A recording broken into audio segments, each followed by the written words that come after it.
Chapter 1242. Helly and Vivian looked at the father and son on her side, and helplessly held her forehead with her fingers. Only at this time would the two of them have a tacit understanding. Usually, they did not see eye to eye with each other. But when it was not time to form a group, they started to form a group. But that child said she liked him?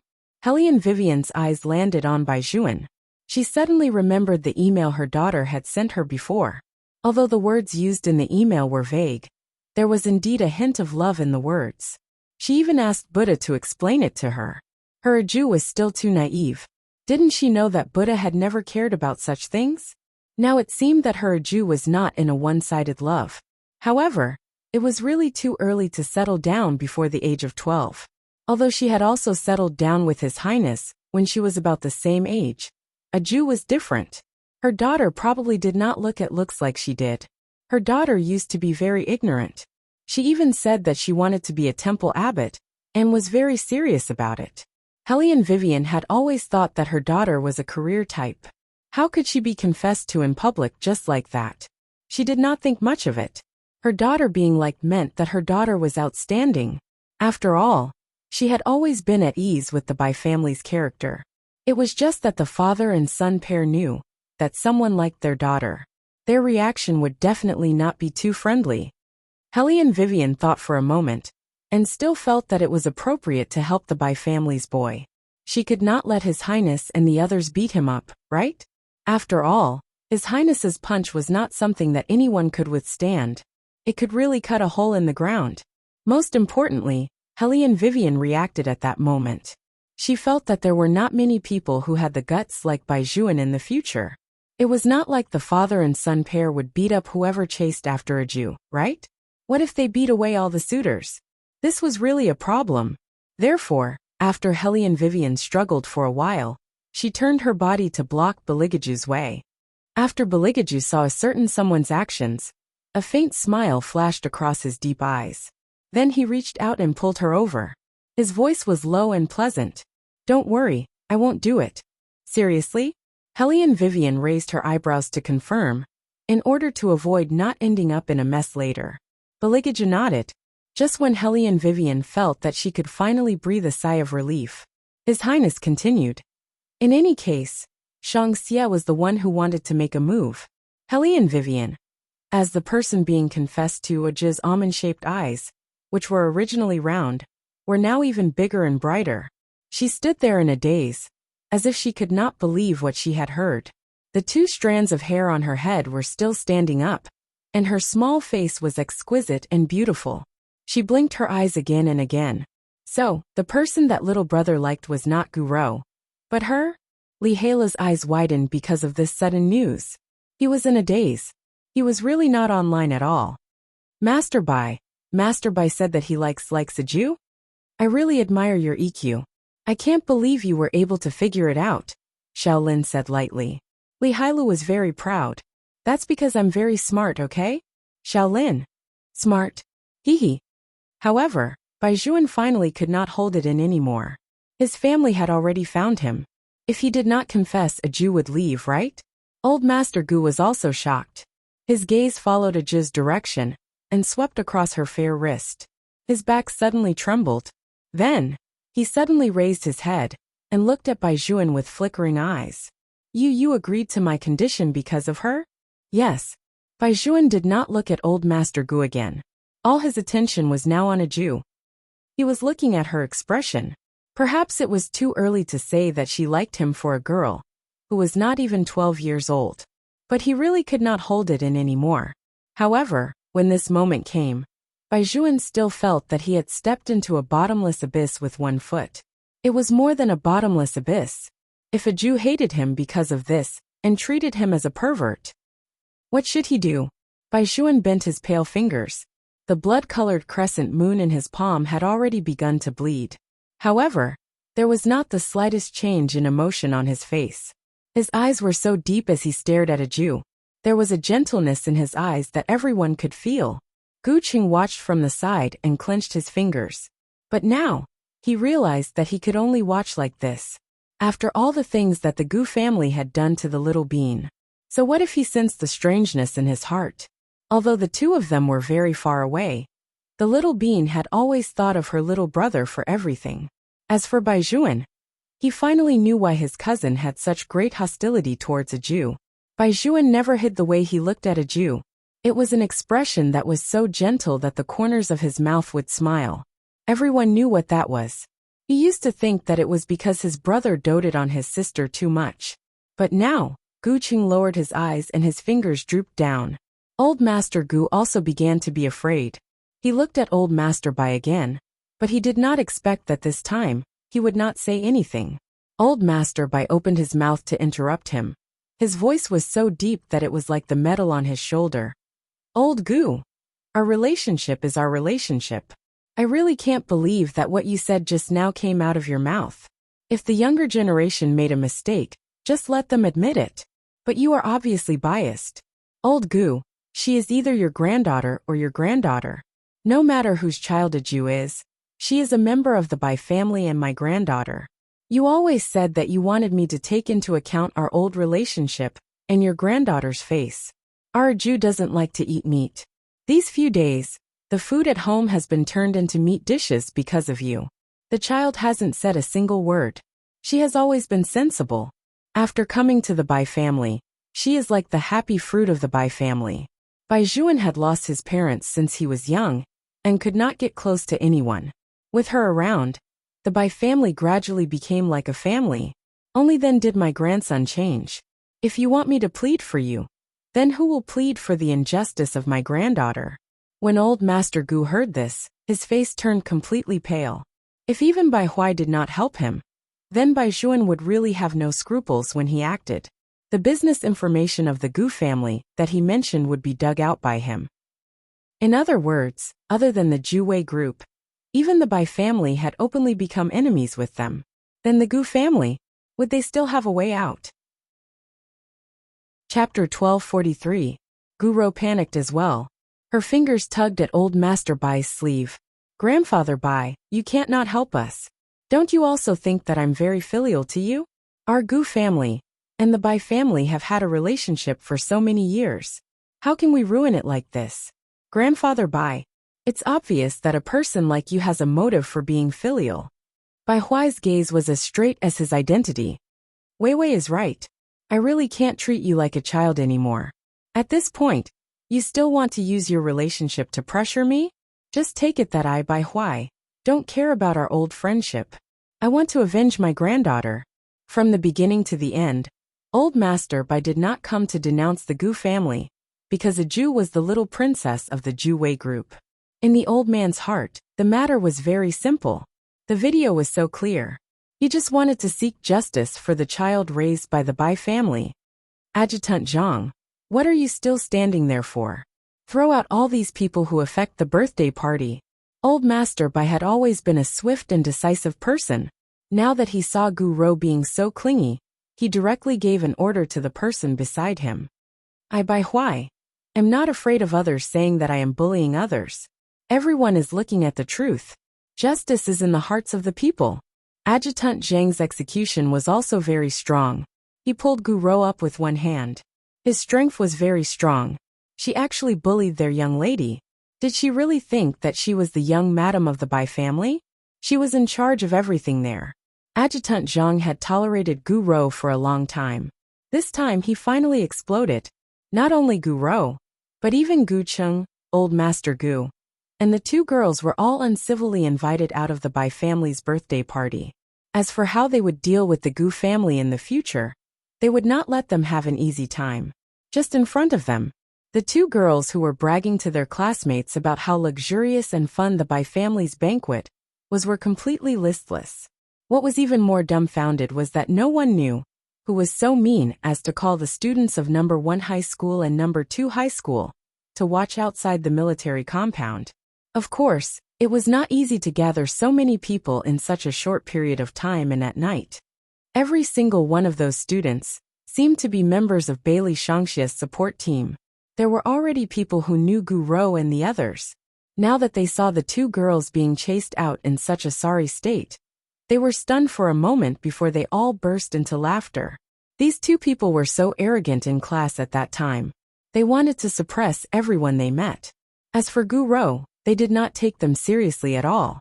When they received the invitation to the Bai family's banquet, they even deliberately made a circle around each class, afraid that others would not know their relationship with the school hunk Bai. Now he was chased out. There was really no news that could make people happier than this news. The two girls also realized how embarrassing their current situation was.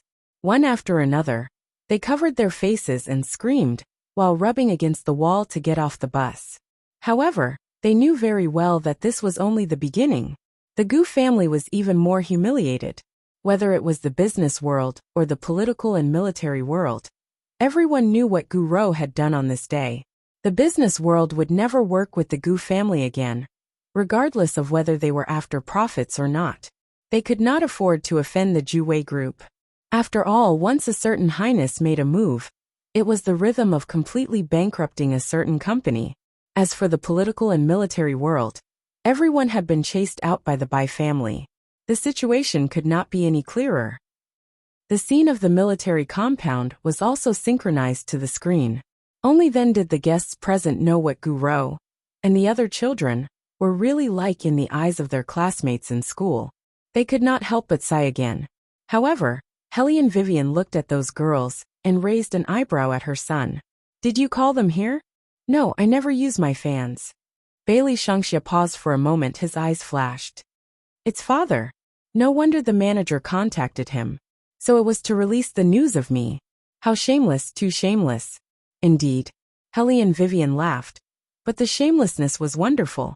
Could it be that someone had been planning to deal with the Gu family at the birthday banquet since a long time ago? That was why he had been so calm and collected the entire time. After all, he was the one who told her that the purple jade Buddha head was in the Bai family. Then why didn't a certain highness take it at that time? Even if he couldn't touch it, he could have asked any mortal to help, right? Thinking of this, Hellion Vivian felt that everything was planned. So Hellion Vivian couldn't help but ask in a low voice, "Hey, have you been planning to deal with the Gu family since the beginning?" Unexpectedly, Baligaju only turned his face and glanced at her indifferently. He put one hand in his trouser pocket and raised his eyebrows. "Do I need a plan to deal with them? Hellion Vivian, don't be like this. No matter what, the Gu family is a listed multinational company worth hundreds of millions. If others heard such a disdainful tone, they would definitely have the urge to beat up a certain highness. However, without a plan, he could torture people until they were skinned, as expected of someone who had fully displayed the essence of a demon. Some people, compared to losing their lives, what they cared more about was their reputation. This time, the Gu family would probably suffer a fate worse than death. However, at this time, people no longer cared about what would happen to the Gu family in the future. All their attention was on the two children, Baijuan and Aju. Although Aju was still Baijuan's sister in name, Baijuan was also Aju's adopter. But in reality, the two of them were not related by blood. Then, it would not be too unacceptable for Baijuan to like Aju. However, Bailey Shangxia knew very well how to obstruct feelings, especially his own sister. He took a step forward. The pure black diamond earring on his left ear flickered with an evil luster as he walked. His silver hair was messy, and there were many black ropes wrapped around his wrists. His entire person gave off the feeling of a blood-sucking noble. He walked in front of Baijuan and stood still. Then, he curled his lips into a smile. His voice sounded very bewitching and pleasant. No wonder his records were sold again and again. "Baijuan, right? Our family is here this time not only to thank and celebrate your birthday, but also to talk about something that my brother just said. We are going to take Aju home." Chapter 1244. Hearing this, Baijuan's black pupils suddenly shook.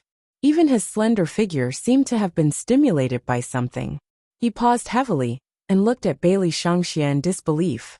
Bailey Shangxia still had a smile on the corner of his mouth, which seemed to have a hint of evil charm. Li Hailu and Xiao Lin could not believe what they had heard. Their faces were filled with shock as they looked at each other. They thought to themselves that they were in trouble this time. If Aju was taken away just like that, what about Master Bai? He would definitely go crazy. Both of them knew that to Baijuan, A Jew was equivalent to a child that he had raised since she was young. Although Li Hailu did not know that Bai Juan liked a Jew before, he also knew how many things Bai Juan had planned for a Jew. This included where a Jew would go to school next. It was best to find a place that was closer to the army. Even if Bai Juan joined the army, he could still apply for leave to look after a Jew. Also, a Jew wanted to be the abbot of a temple in the future. Bai Juan also started to make investments from business. It was to help a Jew realize her wish. This was something that he would never do in the past. It was actually not easy to do these things. It was only Bai Juan, who did not have any personal entertainment. He put all his thoughts and future plans on a Jew. Bai Juan would definitely not be able to take it if he suddenly took a Jew away. Old Master Bai also understood his grandson's thoughts, so after hearing Bailey Shangxia's words, he also frowned. But since her biological parents had come to pick her up, he could not refuse to let them pick her up, right? Moreover, a Jew had been looking forward to a family reunion since she was young. Although Old Master Bai was reluctant, he did not say anything in the end. He only let out a deep sigh. Bai Juan moved his fingers with difficulty. Only he knew how uncomfortable the astringent pain that surged out of his throat was. Bailey Shangxia chuckled and continued. Ajia was born with the fate of Buddha. She is at odds with our family, and can't stand the chaos of the secular world. So when she was still in my mother's womb, an eminent monk came to my house, and said that she had found a few fated people. Those fated people were in the temple. Although the old monk made it sound nice, I thought about it later. You must have had some problems in your heart at that time. That old monk needed my sister's Buddhist aura to solve the knot in your heart. In other words, a Jew has met you before. You might not remember. At that time, you were also in the temple. After Bailey Shangxia mentioned it, Bai Juan suddenly recalled the scene when he was cultivating. Auntie, are you pregnant? In his memory, when he had just lost his parents, he had asked an auntie this question. That auntie was very beautiful. Even though she was pregnant, she gave off an aura that made people want to get close to her. Most importantly, he was really bored at that time. That's right, he was bored. No matter how his master tried to enlighten him, he still didn't seem to be interested in anything. It wasn't until that auntie appeared that he wanted to test if it was really like what people said. Every child was a gift from God to people. He remembered that he even touched that auntie's stomach at that time. He even despised that the little baby was very stupid and didn't even know how to move. In the end, as soon as he finished speaking, he felt a throbbing in the palm of his hand. It was very weak, but it was real. It was that beat that made him feel that he was still alive. The feeling of blood flowing through his palms was really hard to describe. He had once wondered in the temple when that auntie would come again. Had her baby been born? If she came again, he would definitely say a few more words to her baby. However, the heavens did not let him do as he wished. Ever since that day, his master told him that the knot in his heart had been untied, and that he could go down the mountain. He did not know what knot he had in his heart.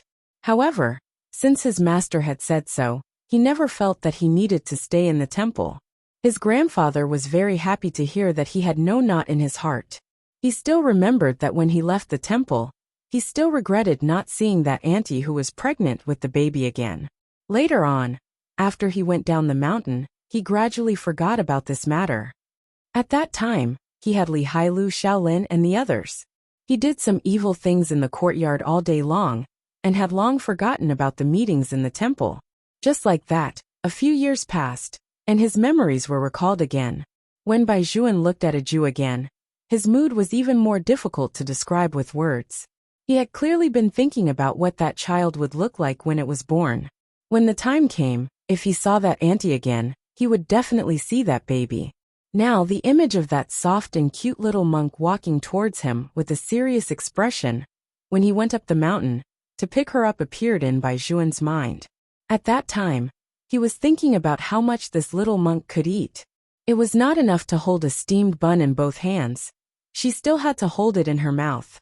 However, it was undeniable that his heart softened towards such a Jew. He did not know if this was love at first sight. But at that moment, he decided that he had to treat this child well. He really did not expect that a Jew was the little baby that he had wanted to touch again and again. Aju's big round eyes were also blinking as she looked at Baizhuan fixedly. It's her. Baizhuan could not help but mutter in a low voice. Bailey Shangxia chuckled and said, That's right, it's her. Originally, according to Aju's fate, we had to wait until the cycle of the 12 zodiac signs was over. In other words, after she was 12 years old, we could only come and pick her up. I still have to thank you. If it weren't for the purple jade Buddha head that you fought for Aju, we would have had to wait for more than a month before we could make a move. At that time, Aju might have been bullied to no end. After all, there seemed to always be girls like Guro by your side. When Aju was just brought to the Bai family, she seemed to have been treated similarly. I originally thought that that was the last time, but I didn't expect that there would still be other people around. Baizhuan's pupils constricted again, and his fingers clenched again.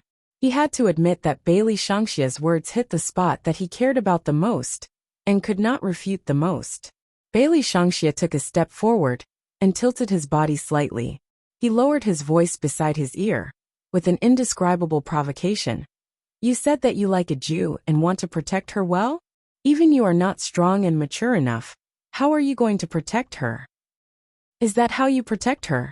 You can find an excuse to say that you did not notice and did not know the cause and process, but it is a fact that Aju was isolated. Chapter 1245. When Baizhuan heard this, his fingers tightened even more. He turned to the side and looked at Bailey Shangxia with his cold eyes. His voice was deep. It won't happen again in the future. He was so calm and firm like a young man. He was actually able to resist the demonic aura emitted by Bailey Shangxia's body.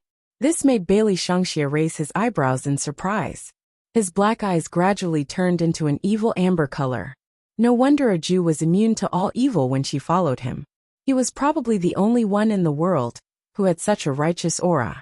If he had not crossed the border of life and death, he would not have formed such an aura. In addition to Baizhuan's background and his upbringing since he was young, he had become who he was now. Bailey Shangxia ignored his words. It was as if he was going to hand over his sister. He stood up straight and smiled politely. It was impossible to tell that he had just provoked Baizhuan when he turned to the side.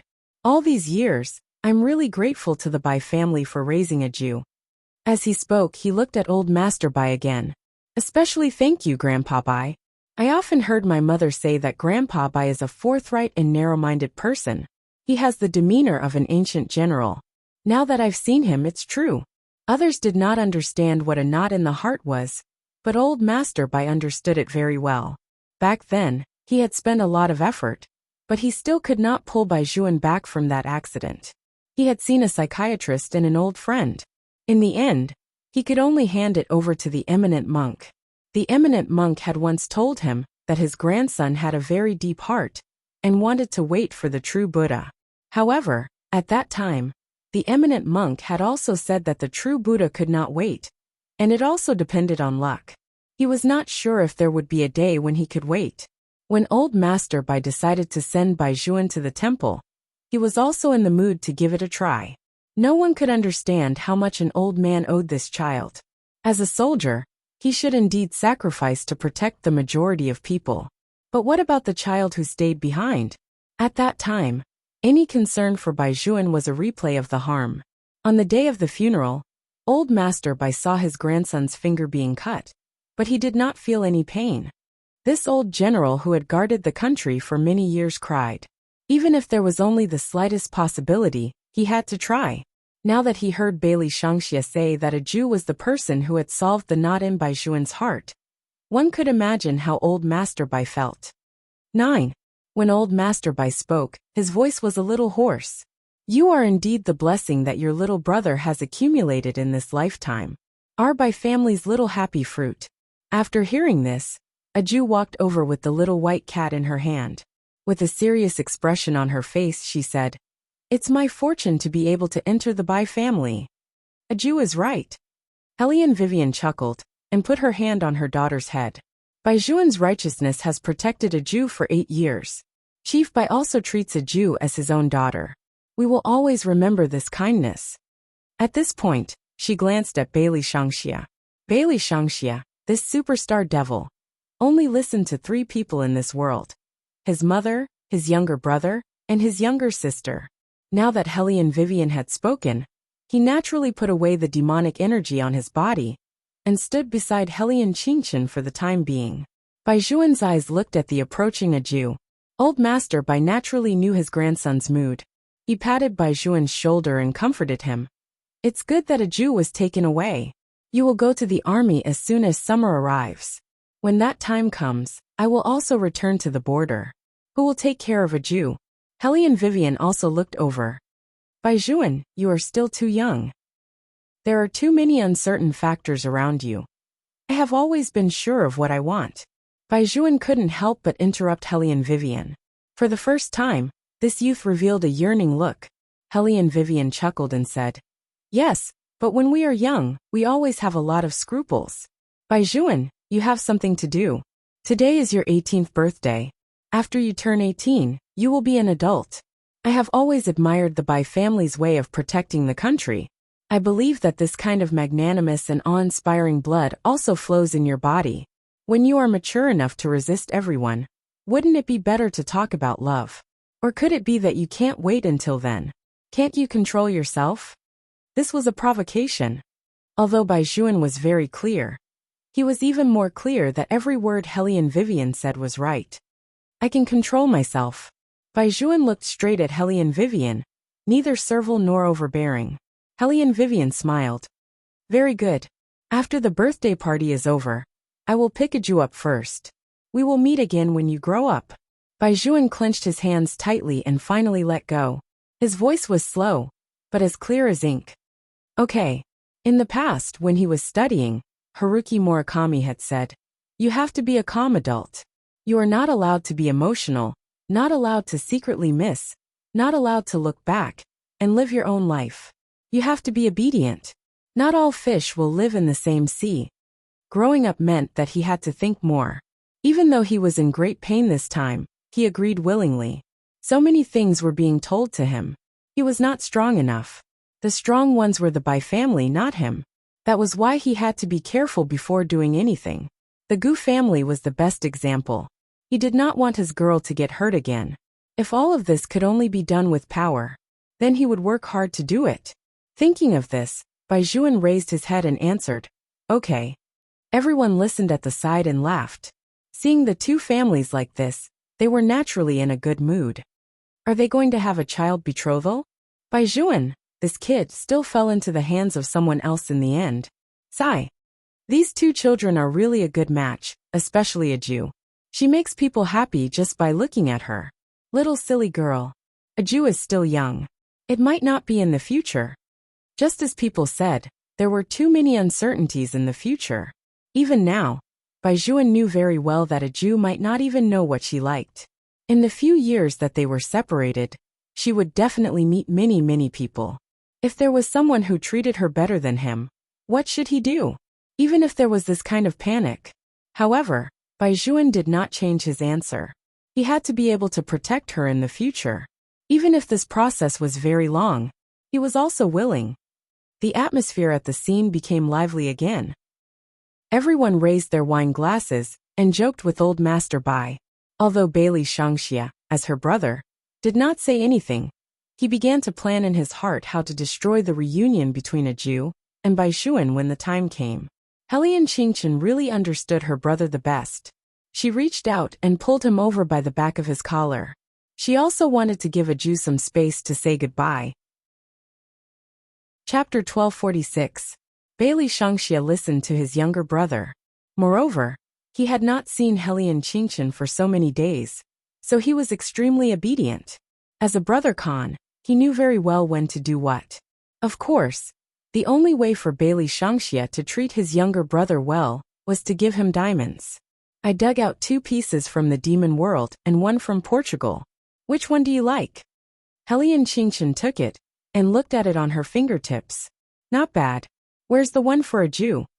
Bailey Shangxia took out a large handful of mermaid tears from his pocket. Each of them was priceless. I brought father to the other side. Many mermaids were scared to tears by him. I picked up a lot along the way. Hellion Qingchen thought to herself, father still has this effect now. Although Aju did not know what her two brothers were talking about, it sounded like they wanted to give her something. Only then did she suddenly remember something, and ran in front of Baijuan. When Baijuan saw her actions, he paused for a moment. He did not expect her to grab his hand. "Little brother, I have a birthday present for you. I tied it outside the door. I was afraid that it would bite people randomly, so I suppressed it with force." As Aju spoke, she pulled Baijuan out. She panted like a little tiger that had not grown up yet. Even though she already had the appearance of a young girl, she was still a child. She might not understand what his confession meant at all. After all, even if she liked someone, there were many kinds of feelings. Baijuan held her wrist and tightened his grip slightly. There was an indescribable sour feeling in his heart. After a long while, he took a deep breath and did not say anything. Instead, he continued to let her hold his hand. At the very least, she did not hate him and completely ignore him, right? Baijuan told her this, but he still could not help but ask. Liking someone is different from liking someone, right? Huh? Aju raised her head in confusion and looked at Baijuan's face in the fog. However, in the white fog, she did not see anything other than his outline. Baijuan did not continue this topic. Instead, he laughed softly. "Where is the gift you want to give me? It's right in front." Aju continued to pull Baijuan forward. This time, Bailey Shangxia didn't ruin it. After all, there would be plenty of chances to ruin it in the future. If he showed his impolite side in front of his sister, it wouldn't be worth it. Shaolin and Li Hailu did not follow him, because they knew that if Aju really wanted to leave, this might be the last night Lord Bai could stay with her. The military compound was quiet in winter. Amidst the boundless snow, the two of them, one deep and one shallow, tread on the snow as they made their way to the wall. Over there, Aju pointed at a lump of white in the darkness. She let go of Baijuan's hand and ran over. When Baijuan saw that huge creature, his black eyes were slightly stunned. "That was Alaska? Didn't you want a large dog before?" Aju picked up Alaska's head. "Little Ala is not bad. Its teeth are a little sharp, but it doesn't matter. It doesn't dare to bite people in front of me." Alaska was about to faint from the shaking. Come on, why did this little girl look so cute and fight so fiercely? And what was the background of her brother? This youth in front of it was more normal. If it had to choose a master, it would choose this youth. Woof woof woof. Alaska barked softly, and kept using its head to gently touch Baijuan's long legs. Its look of begging for adoption was simply too pitiful. Baijuan also understood Aju.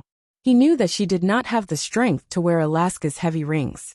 No dog could withstand it, even if it was a large dog. However, Aju did not know it herself.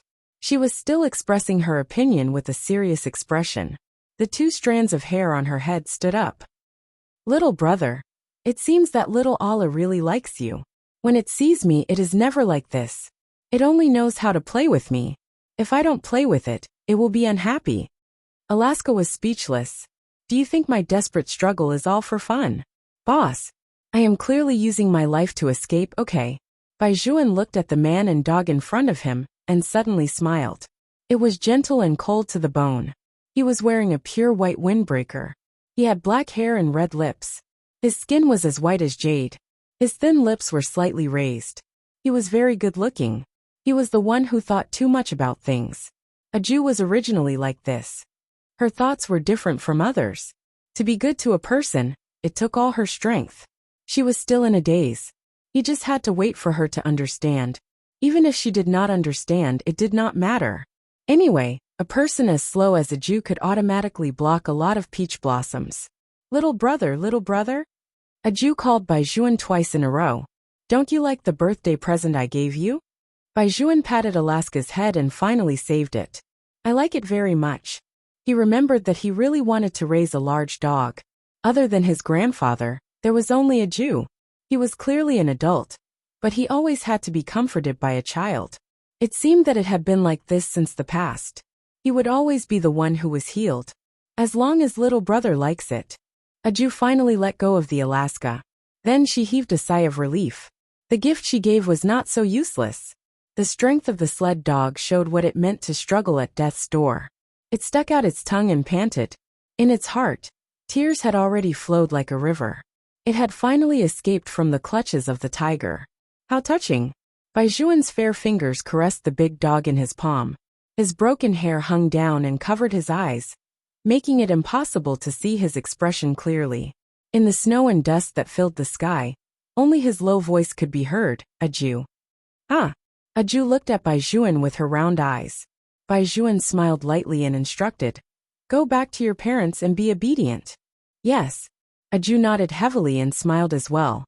The fog in front of her gradually dissipated. A gentle breeze blew past, sending waves of sweet fragrance of flowers. Baijuan squatted down with a smile on his slender and tall figure. He reached out and gently pushed away the soft black hair on Aju's forehead. Then, he leaned over and kissed Aju's forehead. He whispered a few words in her ear, containing all the feelings of a youth because of his deep affection for her. He said, "Aju, don't forget me. Who asked you to be the school belle and more handsome than me? A certain man." Chapter 1247. Aju raised her furry little head and reached out to touch the place where Baijuan had kissed her. Her big round eyes looked at Baijuan in confusion. She did not understand why her little brother would say that he would not forget such a thing. Even if she left the Bai family, she could still write to her little brother often. Moreover, it was not like they could not see each other anymore. She was just following her mother and the others home to live. Aju's thoughts were indeed not wrong, but she did not know that once she left the Bai family, Baijuan would not continue to stay at home, since he already had a guaranteed spot in universities from various countries. Then he just needed to choose a university and join the army in advance. Aju would not know about these things. Baijuan's deep eyes looked at her for a long time before he said in a low voice, "Let's go back. Don't let your parents wait." His handsome and fair-side profile was as gentle as ever. His jade-like eyes seemed to be completely occupied by that small figure. Aju raised her small face and looked at his cold and slender figure. After thinking for a while, she still felt that she should tell him what she was thinking just now. "Little brother, don't worry. Even after I return home, I will often write to you. When the time comes, you can read my letter and reply to me." Baijuan looked at her big black and white eyes, and could not bear to lie at all. The army he was going to join in the future was one that could not receive any information from the outside world. Moreover, when he did not have enough ability to protect her, he would not appear in front of Aju so easily again. He had to pay more attention to her two brothers. There was also that CEO Ju, who had not spoken much from the beginning to the end. These people would probably set up obstacles for him in regards to Aju in the future, because of the Gu family's matter. He had to become a person who could convince himself before he could convince others. Aju saw that Baijuan did not speak, so she did not continue to speak. The two of them stared at each other in silence for a long time. Baijuan then said indifferently, "Let's go back first." Hearing this, Aju's bright eyes could not hide the disappointment. Was it not convenient for her little brother to write to her? That did not matter. When she became the host, she would think of a way to tell her little brother. She seemed to hesitate for a moment, and then suddenly bent down her small body that wasn't considered tall. Her soft fingers brushed past her ankle, and she untied a saraira. She held the relic in her hand and raised it in front of Baijuan. Her voice was soft as she said, "Little brother, this is for you. This was given to me by my master after I was sent to the temple. He said that it was the relic of an eminent monk. Although it's not as good as the purple jade Buddha head you gave me, it's still okay." Baijuan's deep gaze fell on the relic lying in her palm. He was slightly stunned. "For me?" "Yes." Aju nodded her little head and said very seriously, "I have the purple jade Buddha head that little brother gave me. Little brother doesn't have anything. What if he goes out and encounters a demon?" Baijuan did not believe in gods and demons, but he would never refuse the things that Aju gave him. Seeing that her little brother had taken her gift, Aju immediately revealed an incomparably brilliant smile. She stretched out her small hand and grabbed Baijuan's sleeve, meaning that she wanted Baijuan to hold Alaska's hand. She pulled Baijuan's sleeve and walked forward. In the deep night, the north wind blew past. The snow and dust that filled the sky bore witness to this young parting. At that time, Aju did not know that she would never see her little brother again. It was said that not long after the Bai family's banquet, other than Gu Cheng's bloodline, the entire Gu family was defeated beyond recognition. The person who made the move was not Hellion Vivian and the others, but the rumored young master Bai who had begun to take over the Bai family. In the same year, before the Spring Festival, at the distant border, near Nepal beside the vast snowy mountains, suddenly, a long sound came from afar. It was a military truck. Under normal circumstances, such a car's license plate was very hard. It was a truck that would only pass through with special permission. It was different from other trucks. Although this truck looked very big from the outside, there were less than 7 soldiers sitting in the carriage. Each of them looked different, but there was one thing that was the same. That was, they were all less than 30 years old. Some people said that in Huaxia, the peak age of a man's physical strength was between 23 and 29 years old. Therefore, when selecting elites, they would also choose according to this standard. Under normal circumstances, 26 years old was the most common, because people at this age would gradually stabilize their state of mind and become a real soldier. But this time it was very strange. There was actually a youth who looked even better than a celebrity on the truck. The rest of the people even doubted whether he had graduated from high school or not. Moreover, he did not look like a rough man at all. Instead, his entire body exuded a kind of carefully cultivated nobility. The most different thing was that the youth was even calmer than them. Ever since he got on the bus, he had been quietly leaning in the corner. Although he did not close his eyes, he was very indifferent. Everyone in the carriage was wearing camouflage clothes. It had to be said that the camouflage clothes in the army were really a test of one's figure. Those who did not have a good figure wore it, as if it was bought from Taobao for dozens of yuan. Only those with a good figure could wear this outfit with a refreshing look. It was believed that the students who had undergone military training had experienced it. However, there were very few people like this youth who could wear the camouflage clothes with such vigor. That set of clothes seemed to have been specially made for him. Every line was perfectly sculpted. Everyone couldn't help but look at the young man. Different thoughts flashed through their calm eyes. These people were the cream of the crop that had been carefully selected from various military regions and units. Under normal circumstances, the selection process was very strict. They had to go through the professional training and special screening of the local forces. One person was chosen from each unit. Only all the soldiers in the war could come here. But this youth, did he really have such great ability? Moreover, even if they came here, they would become nothing in the next second. Because this was the most elite special forces brigade in the country. Only the best soldiers were qualified to stay in this place. Here, every soldier had to forget their names and use code names to replace them. Even their identities would be concealed layer by layer. It was only for training to be the best to deal with foreign enemies. But how could such a place let a high school student who had not even grown hair come to? Everyone doubted the youth's ability. At this time the truck stopped. A loud shout came from outside. "Get off! All of you get off!" Chapter 1248. The few people in the military truck were like startled beasts. Their movements were very agile. They carried military backpacks and jumped down one by one. After letting them go, the military truck drove away with a rumble. They didn't even give these recruits a chance to regret. The sun slowly set. In the distance, there was an endless stretch of snowy mountains and a dense forest beside them.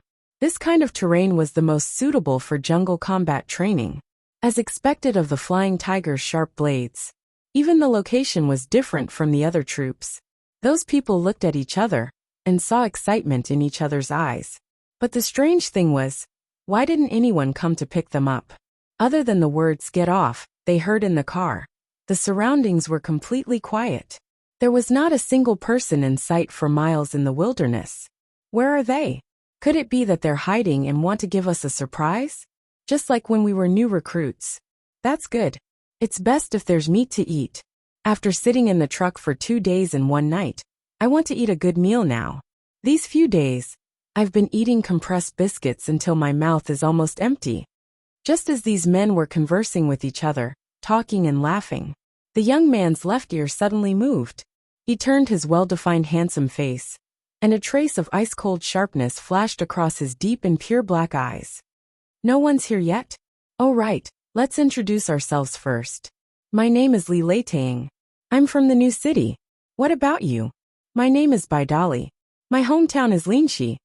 White coat. This name of yours is really artistic. It's not a white coat, it's a black coat. It's the same anyway. Brother, what about you? Where are you from? Let's talk about our troops. I'm from the army. What about you? Me. From the sea. I heard that the Navy's selection is very strict. It's not as strict as the army. It's not easy for you to have a special forces soldier. At this point, a few people's gazes landed on the young man who had not spoken. He seemed to be looking at something, but also seemed to be looking at nothing. It was just that his young side profile gave people a noble and sharp aura. Hey little brother, which army are you from? Where are you from? The young man glanced at them. His eyes were as deep as a well, giving people an unfathomable illusion. Viper. What?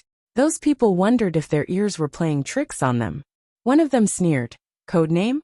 At this time, he was still using a code name to replace his real name. Was he unwilling to say which unit he was from? Or do you not want others to know how you were chosen? The young man glanced over, and glanced at him indifferently, but didn't say anything. Perhaps it was because of his attitude that the man's sneer deepened. I really didn't expect the local government to be so corrupt. What kind of place is Liren? They actually dared to send anyone here. I don't know how much family connections they used. However, little brother, as someone who has been there before, let me give you a piece of advice. Look at me, and that Lu Jun who looks twice as strong as you. Each of us has endured a few years in the army to get here. This experience is not something that a person who entered the selection based on his background can have. Don't blame me for not reminding you. Liren is not a place where you can enter as you please. Even if you enter, you won't have the strength. When the time comes, you will only die. Since your family has power and influence, why don't you enjoy life at home and give other real soldiers a chance? Don't be like this. We will be comrades in the future. What comrades? I don't have such a comrade. He has soft skin and tender flesh. When the time comes for a mission, he will drag us down. Ask him if he dares to touch a gun. Don't be like this. When the time comes, the people of Liren will be the judge, but everyone should be peaceful. Peaceful. Before the other person could finish his words, they heard a bang. Something seemed to have exploded beside them. Originally, such firepower was enough to wipe out all 6 of them. However, no one expected that the moment the smoke rose, a cannoneer hiding in the bushes beside them had a gun pointed at his head. That person was too fast and caught him off guard. Just as the cannoneer noticed that he was not within the range of the cannon, he had already appeared in front of him. Just like that, like a god of war descending, he looked down at him from above, and used the muzzle to block his next second of bombardment. Although they were all using ash bombs, this kind of ash bomb would leave a rich color on their clothes. This was the ash bomb that every army would use when fighting in the jungle. However, the ash bomb used here was too similar to a real bomb. So the moment the sound was heard, the other 5 people turned to the other side. Their ears were still buzzing. When they opened their eyes again, they saw the young man holding a long gun in his hand, pointing straight at a certain place in the jungle. What was going on?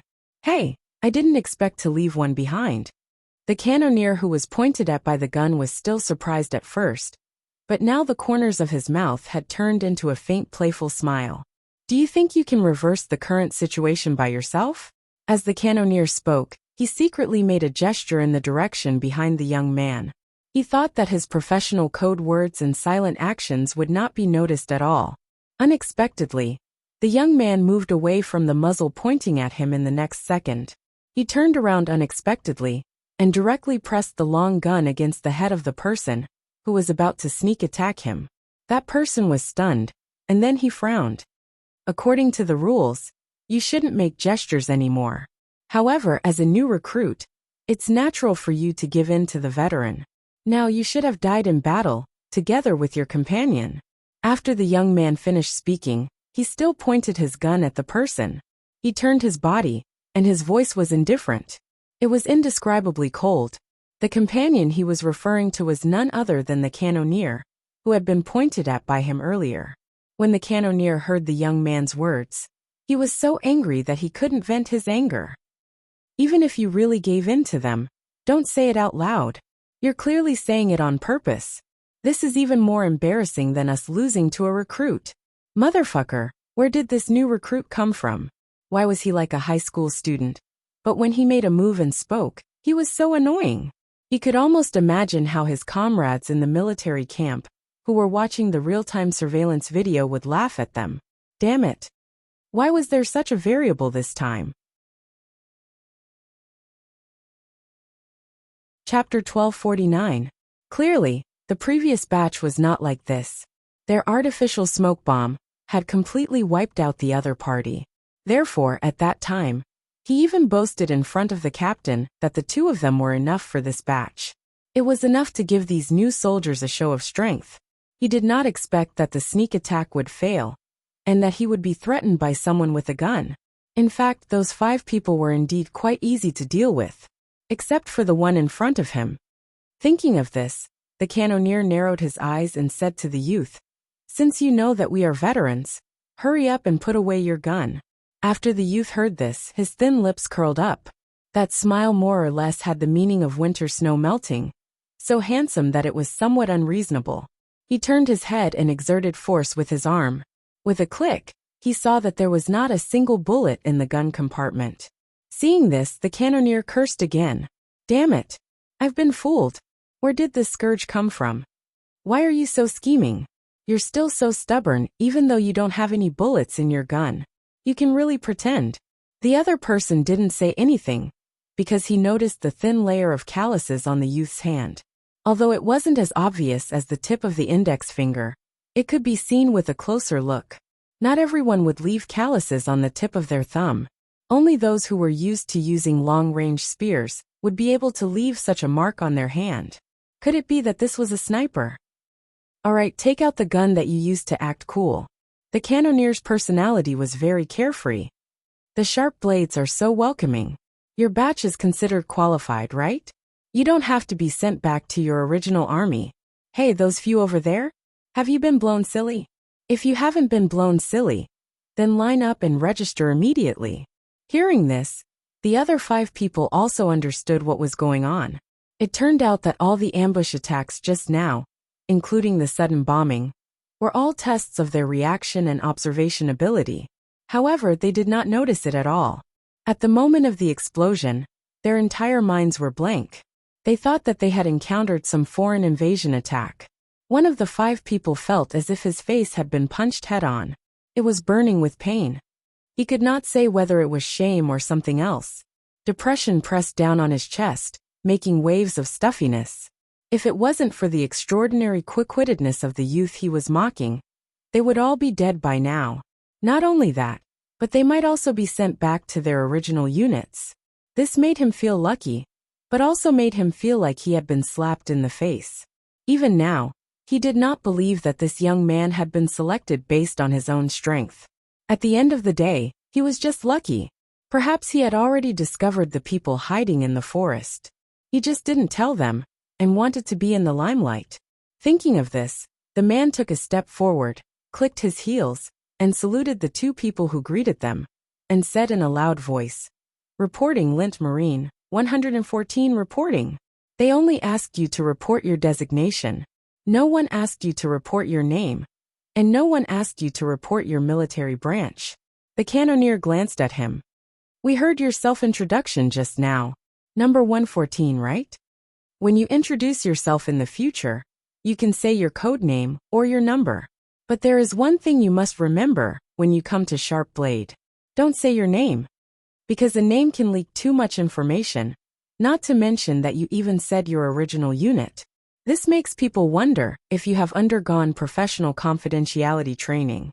Lin's face alternated between red and white.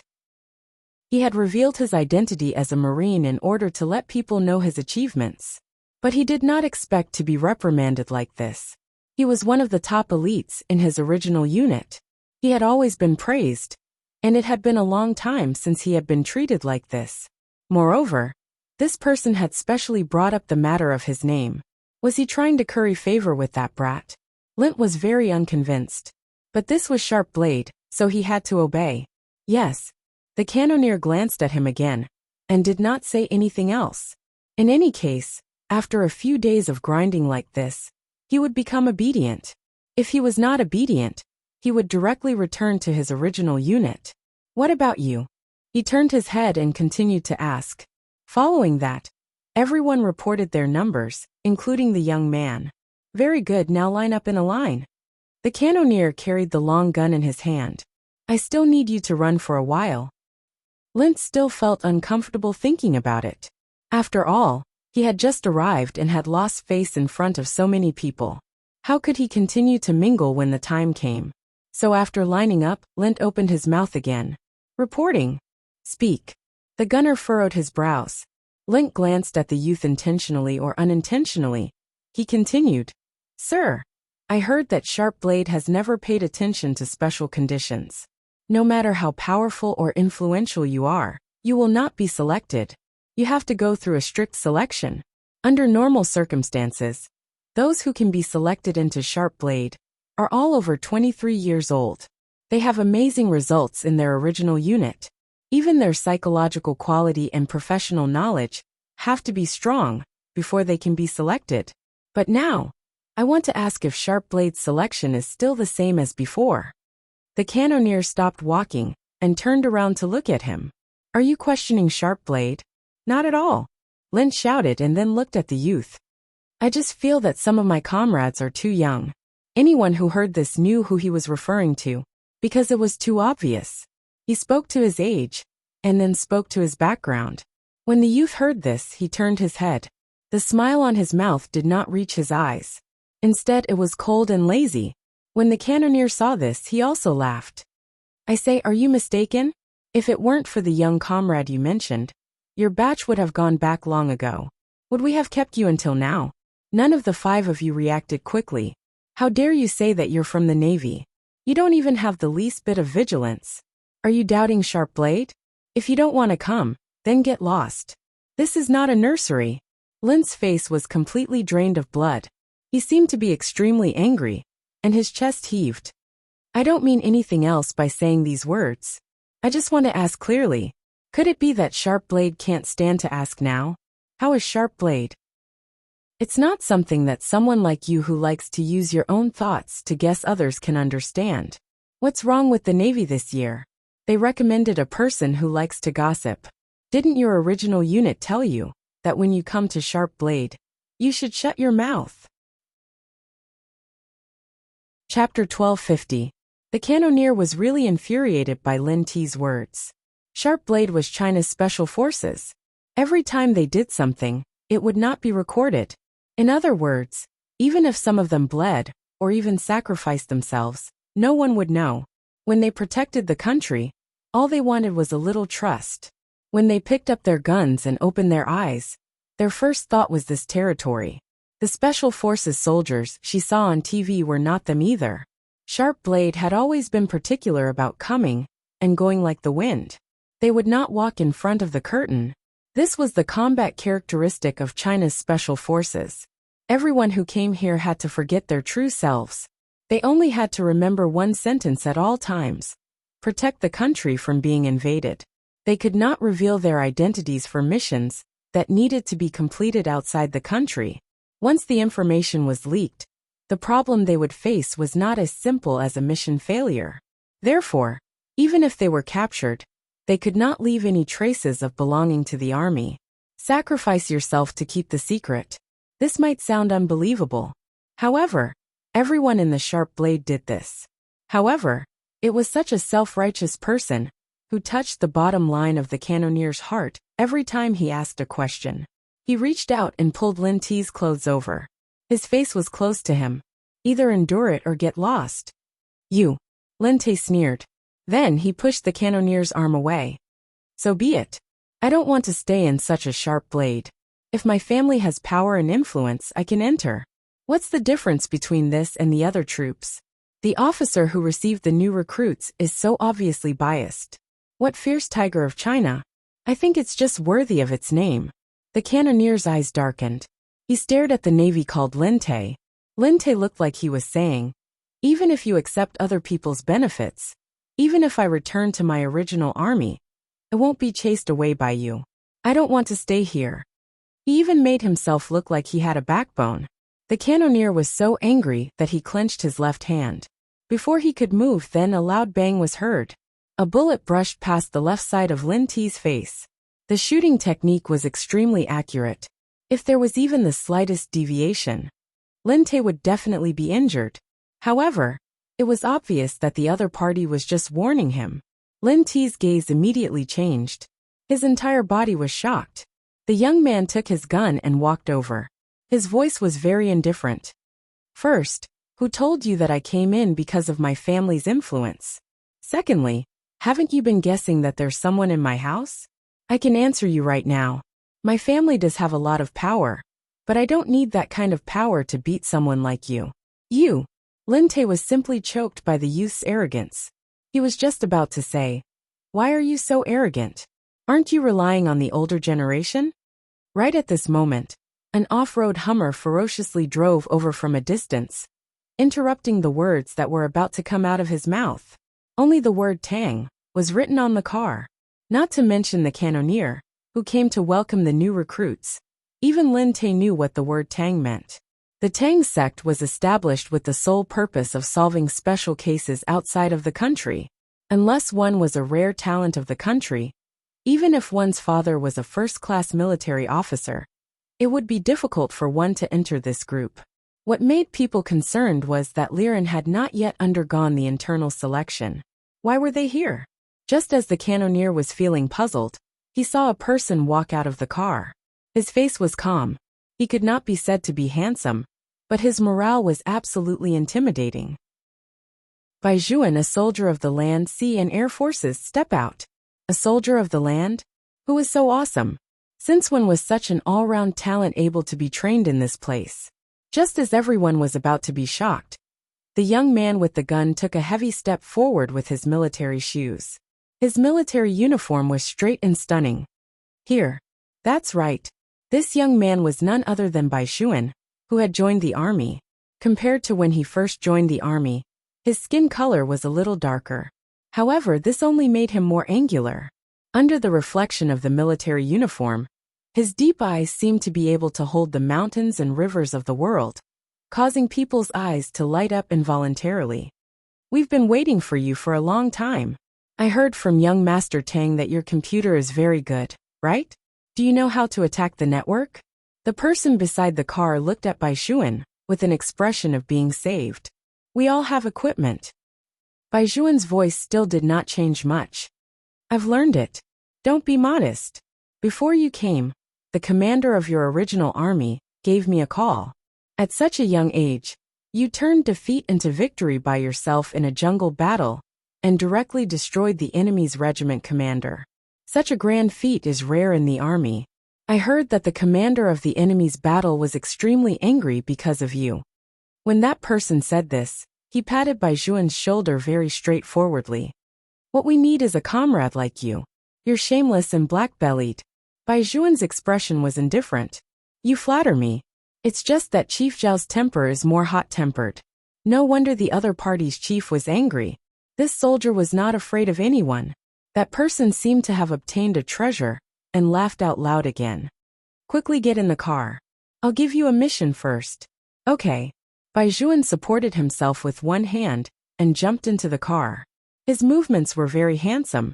That person sat on the Hummer and said to the cannoneer, I'll take our specially recruited soldiers first. As for the rest, some of them are not suitable to stay here. Don't talk so much to them. Just let them leave. A sharp blade does not nurture people who hold grudges. This last sentence was like a slap to Lin Ti's face. Yes, sir.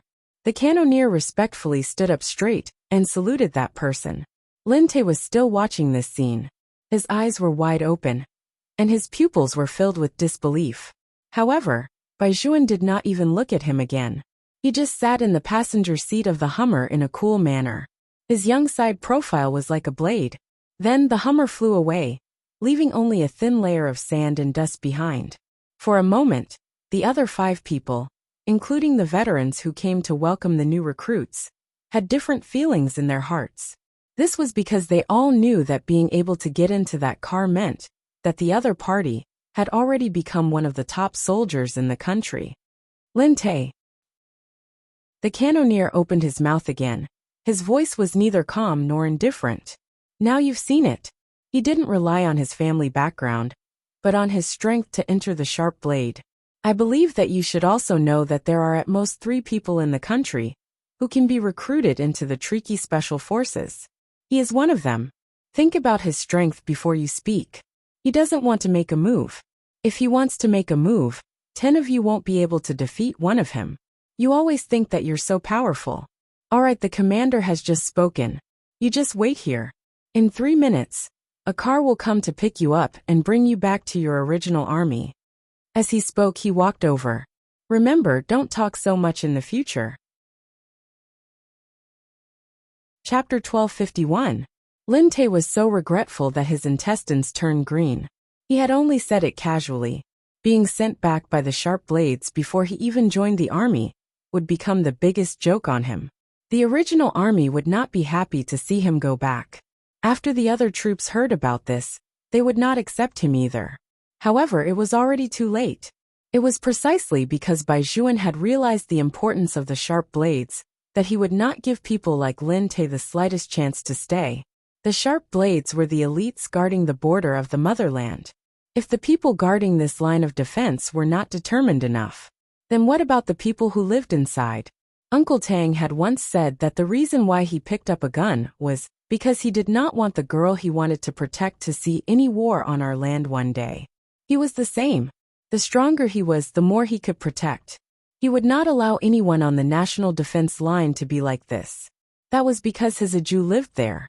It was 8 million kilometers away from him, so he would not allow it. The military Hummer sped through the no-man's land. The wind gradually grew stronger. To the east of Nepal, floating clouds floated past. The driver was very curious about Bai Juan. He casually asked, "The chief of your army is actually willing to let you come?"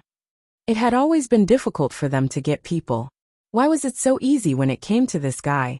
He was such a handsome group treasure, and his computer skills were especially good. It was said that his education was also very good. Shouldn't this kind of person be cherished in his own army? Bai Juan listened to his words and thought for a while. The corners of his mouth curled up. I guess he is setting off firecrackers now. Huh. That person did not understand. He only felt that the youth's expression now had an indescribable sense of blackness. Bai Juan continued, his voice slow. To celebrate my departure. However, he would soon regret it. There was a burst of crackling sounds. The special forces of a certain military region were really setting off firecrackers, as Bai Juan had said. The chief, surnamed Zhao, even specially asked the adjutant beside him, "Are you sure that kid was not sent back by the sharp blades?" "Chief, you forgot about this." The other side took the initiative to ask for him. "They probably won't send him back to us." "That's because they haven't understood that kid's character yet." The chief, surnamed Zhao, walked over and over again. "But even if they want to send him back, we won't take him back. It's not enough to be tricked once. I won't be tricked by him a second time. Go and tell them to set off the firecrackers again." "Set off again? Release. That infuriating brat is finally gone. I'm so happy. It must be celebrated." The adjutant was speechless. This was the first time that the bureau chief couldn't do anything to the Special Forces soldiers. Speaking of which, Lord Bai was considered to be one of the best. But thinking about it carefully, if Lord Bai left, what would happen to those brats below? At the thought of this, the adjutant immediately reported to the old chief. "What are you stuttering for? If you have something to say, just say it." Leader Zhao's words were rather heroic. The chief had spoken. The adjutant closed his eyes and braced himself. "Chief, once Bai Juan leaves, who will be able to hold the fort in the future? The few people on our side are either perverted or the third generation of the military. Other than Bai Juan who can treat them, anyone else will be skinned alive and become a problem group. Do you think we should write a letter to Sharpblade and ask them to release Bai Juan as soon as possible?" When Leader Zhao heard this, he was so angry that his cheeks puffed up. Are you saying that I can't control my subordinates who came from the compound? Yes. No, I mean they are hard to control, hard to control. The adjutant wiped his sweat as he spoke. Leader Zhao was very proud. If you don't write, I don't believe it. Without Bai Juan, why can't I do it? Wait a minute, go out and take a look. Why is there no sound outside? Before the adjutant could do anything, someone came from outside. Reporting to the chief. Speak. Leader Zhao took a sip of tea in satisfaction.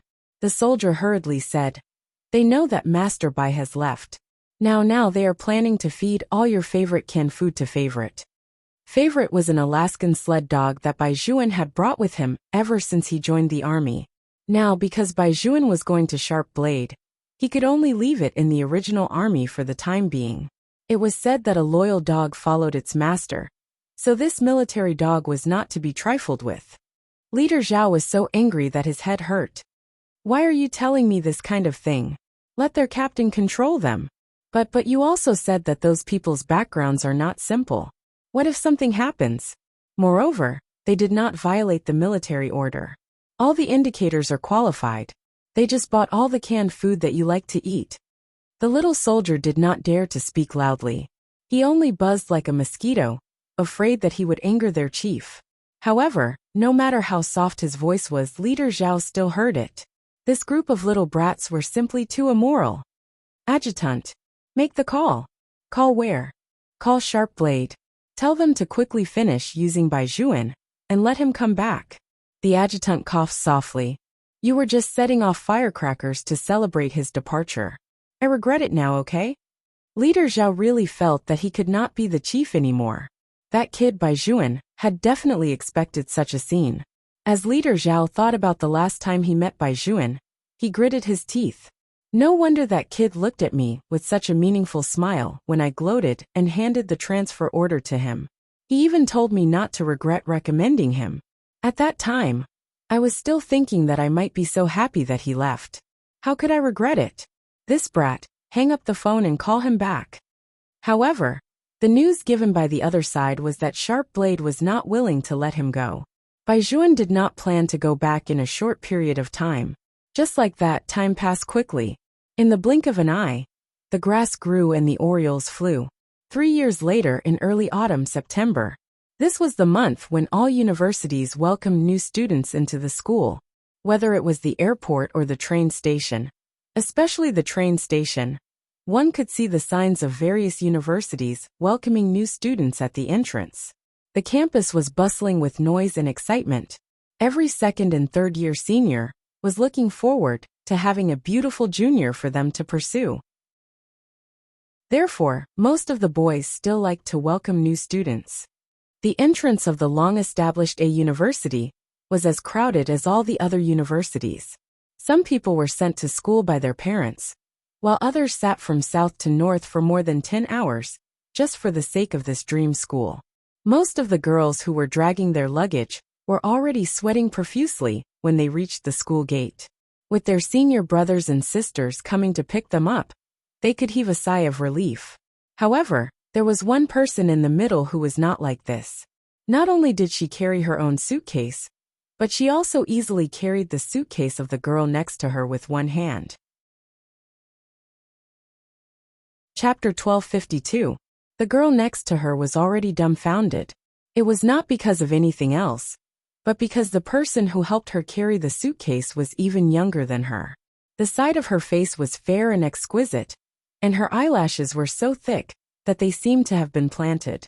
They were as dark as crow feathers, casting a beautiful shadow under her eyes.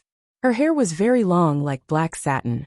As she carried the suitcase, it slid over her trendy long jacket that ended at her knees and her fair and slender legs. She was so beautiful that it was indescribable. Her eyes were round. Even though she had grown up, she still gave people the feeling of a little tiger. Such a person had a white cat lying on her head, wagging her tail back and forth. She was simply like a character in a comic, beautiful and cute. Who else could it be but a Jew? She was now 16 years old, and had long returned to her original surname, Bilegio. After she grew up, her figure was really good, due to her excellent genes. Although she was not old, She had already grown to 168 centimeters. Under her A4 waist were two slender and fair legs. Her legs were very good-looking. She stood straight on a pair of white canvas shoes full of youth. Look. There's one there. What? A beauty. She looks so pure. You guys sit down. I'll send this girl upstairs. I'll go too. The three seniors leaned over one after another. Their faces curled into a smile that they thought was handsome. One of them immediately said, Junior, are you going to enter this dormitory building? Shall we send you upstairs? No, thank you. Aju turned her head and smiled. Her face was even more beautiful with red lips and white teeth. She looked like a natural person. The senior immediately said, Don't be so polite. We'll all be schoolmates in the future. Look at you, a girl, you're so thin. There's no elevator in this dormitory building. It's tiring to carry so many suitcases up the stairs. We'll help you. This suitcase is not light. I'm afraid you won't be able to carry it, Aju said with a serious face. When the three seniors heard this, they burst into laughter. One of them put his hand on the other person's shoulder. Go, Old Yang, show our little junior how strong you are. No problem. Old Yang made an okay gesture. Old Yang is a sportsman. He can carry 2 or 3 boxes like yours without a problem. Aju saw that it was difficult to refuse such kindness. She tilted her head and thought for a moment. She put the box on the ground and said, If you can't carry it, tell me. I say, junior sister, why don't you trust your senior brother so much? Your senior brother is famous for his strength. Who in our university doesn't know that I, Old Yang, am strong? Old Yang couldn't say the words infinite strength, because all of his strength was channeled into his right hand that was holding the suitcase. He gritted his teeth tightly. Oh my God, why is this suitcase so heavy? Senior brother? It's fine. I didn't perform well just now. After Old Yang finished speaking, he used all his strength to lift the box with both hands, but in less than 3 seconds, he put it back with a plop. At this moment, the surrounding people all looked in their direction. The other 2 senior brothers immediately leaned over and whispered, Old Yang, what's wrong with you? Why are you dropping the ball at such a crucial time? All the new juniors are watching. Don't embarrass us. No, damn it, this suitcase is so heavy. How heavy can a suitcase be? If you can't do it, just say it. Don't find excuses. Just now, the beautiful junior sister was carrying 2 big suitcases by herself. Don't just stand there and talk. If you don't believe me, you can try it. If you can carry that suitcase upstairs, I'll treat you to a small cafeteria for a week. As long as you can get the beautiful junior sister's WeChat number, it'll be fine. You guys carry it first.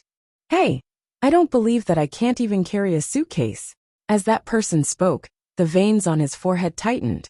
When he saw the beautiful junior sister looking at him with a meaningful gaze, he smiled awkwardly. Then, junior sister, what's in this suitcase of yours? Some daily necessities.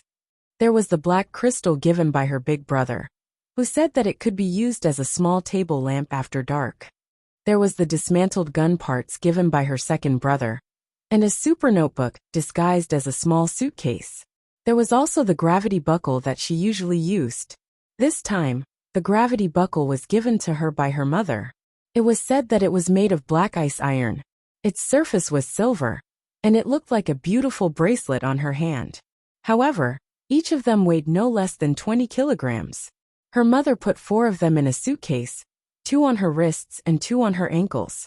After all, she had to undergo military training after school started. Once military training started, she had to walk in a straight line or train to fight. Wearing the gravity buckle would not hurt others too much. These things were all put into a suitcase by her. Obviously, those senior brothers did not know that the daily necessities in this person's mouth would be so different from others. They all looked at each other, and the 3 of them worked together to lift the suitcase. However, it was still trembling.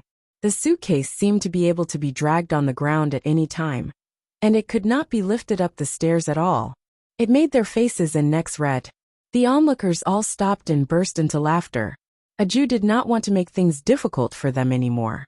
She walked over and said softly, Senior brothers, I'll take the suitcase. You guys go and help the other sisters. Don't help whoever is beautiful. Also, I won't tell you my WeChat." These words were like a violent blow to the three boys. Next, they watched as the extremely beautiful junior sister walked past them. She carried the 2 suitcases effortlessly and walked up the stairs as if she was flying. This was really a slap in the face. The 3 seniors looked at each other and hugged their heads and cried bitterly. Since when can't we even beat a weak girl?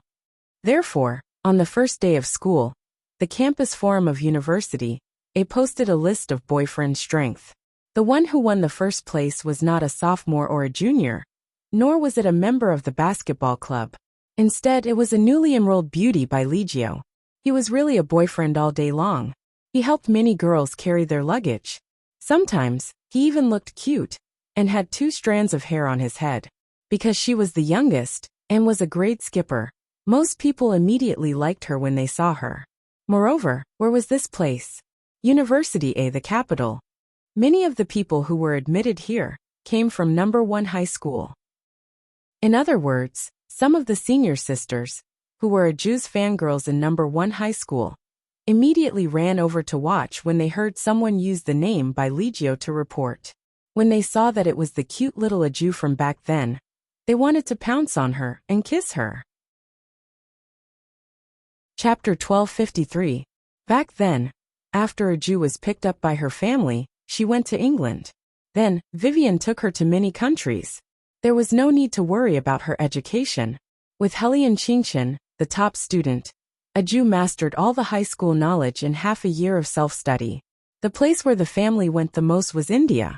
Aju liked to study the Buddhist Dharma, so Bailey Shangxia and the others often brought their sister there for a stroll. When the Indian monks saw their family, they began to chant scriptures without any regard for their lives. They were mainly chanting to His Highness. Unfortunately, no matter how powerful the eminent monks were, they would be suppressed and unable to move in front of His Highness. Those scriptures were all in vain. However, after following her 2 brothers and her father, Aju also began to learn how to be two-faced. She mainly learned it from her father. However, her two-faced nature was still kind, and would not be as extreme as Baligaju. In other words, Aju had not appeared in the capital for more than 3 years. Now she had finally returned. Every school was the same. The first day of school was only to report and get acquainted with the classroom. There would not be any classes. The tutor used the evening self-study time to let the students finish their self-introductions. Then, he announced that the official military training would begin tomorrow. It would last 10 days. The local officers would come to University A for training. Students who were not feeling well would report the situation in advance. When the tutor said these things, it was inevitable that there would be people gossiping below. "Hey, do you know? I heard that the officers invited by University A every year are especially handsome. It's said that they are different from the recruits invited by other schools.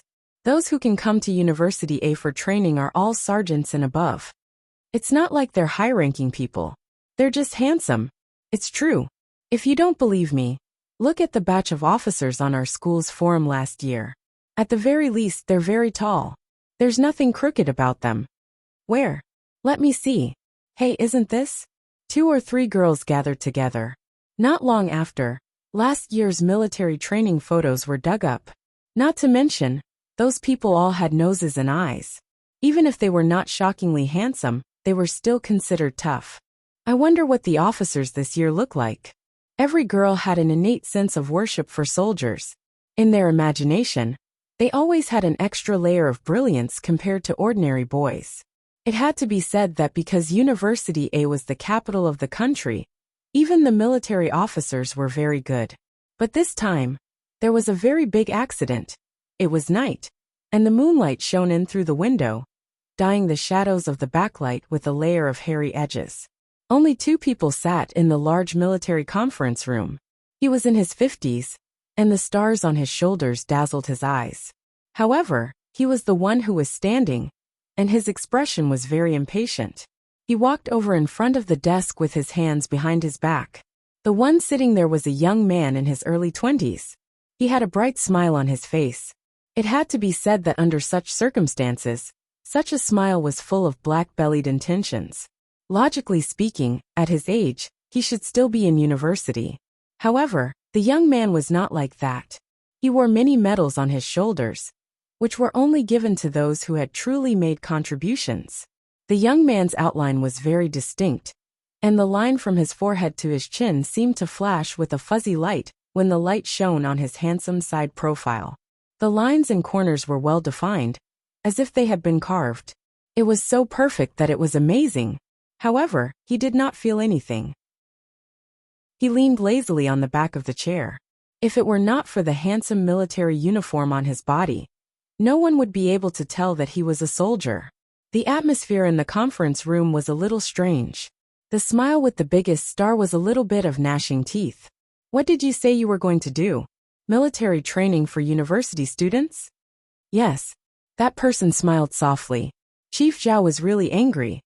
You're going to take over my position, and you're going to go out and do military training for university students? You're the king of soldiers from Sharp Blade, not those newbies. I won't allow you to go. Chief, I don't have a mission now. I'm on vacation. And aren't you afraid that if you don't allow me to go, your favorite canned food will be bought out? That person also stood up. He was very polite, but the words he said were very infuriating. Chief Zhao gritted his teeth so hard that they were about to shatter. You, tell me, what do you want to do in university? I don't want to answer personal questions. That person still had a faint smile on his face. Chief Zhao wanted to use something to stab someone. The adjutant hiding in the corner rushed over and hugged the old chief's waist. Chief, don't be rash. I don't think Master Bai meant that. Look, he's about to take over your position. There's no need to anger you again before you leave, right? Then what is he doing now? Chief Zhao turned around and roared. The adjutant tiptoed and began to whisper in his ear. Let him go. You can have a few days of peace. He did leave back then.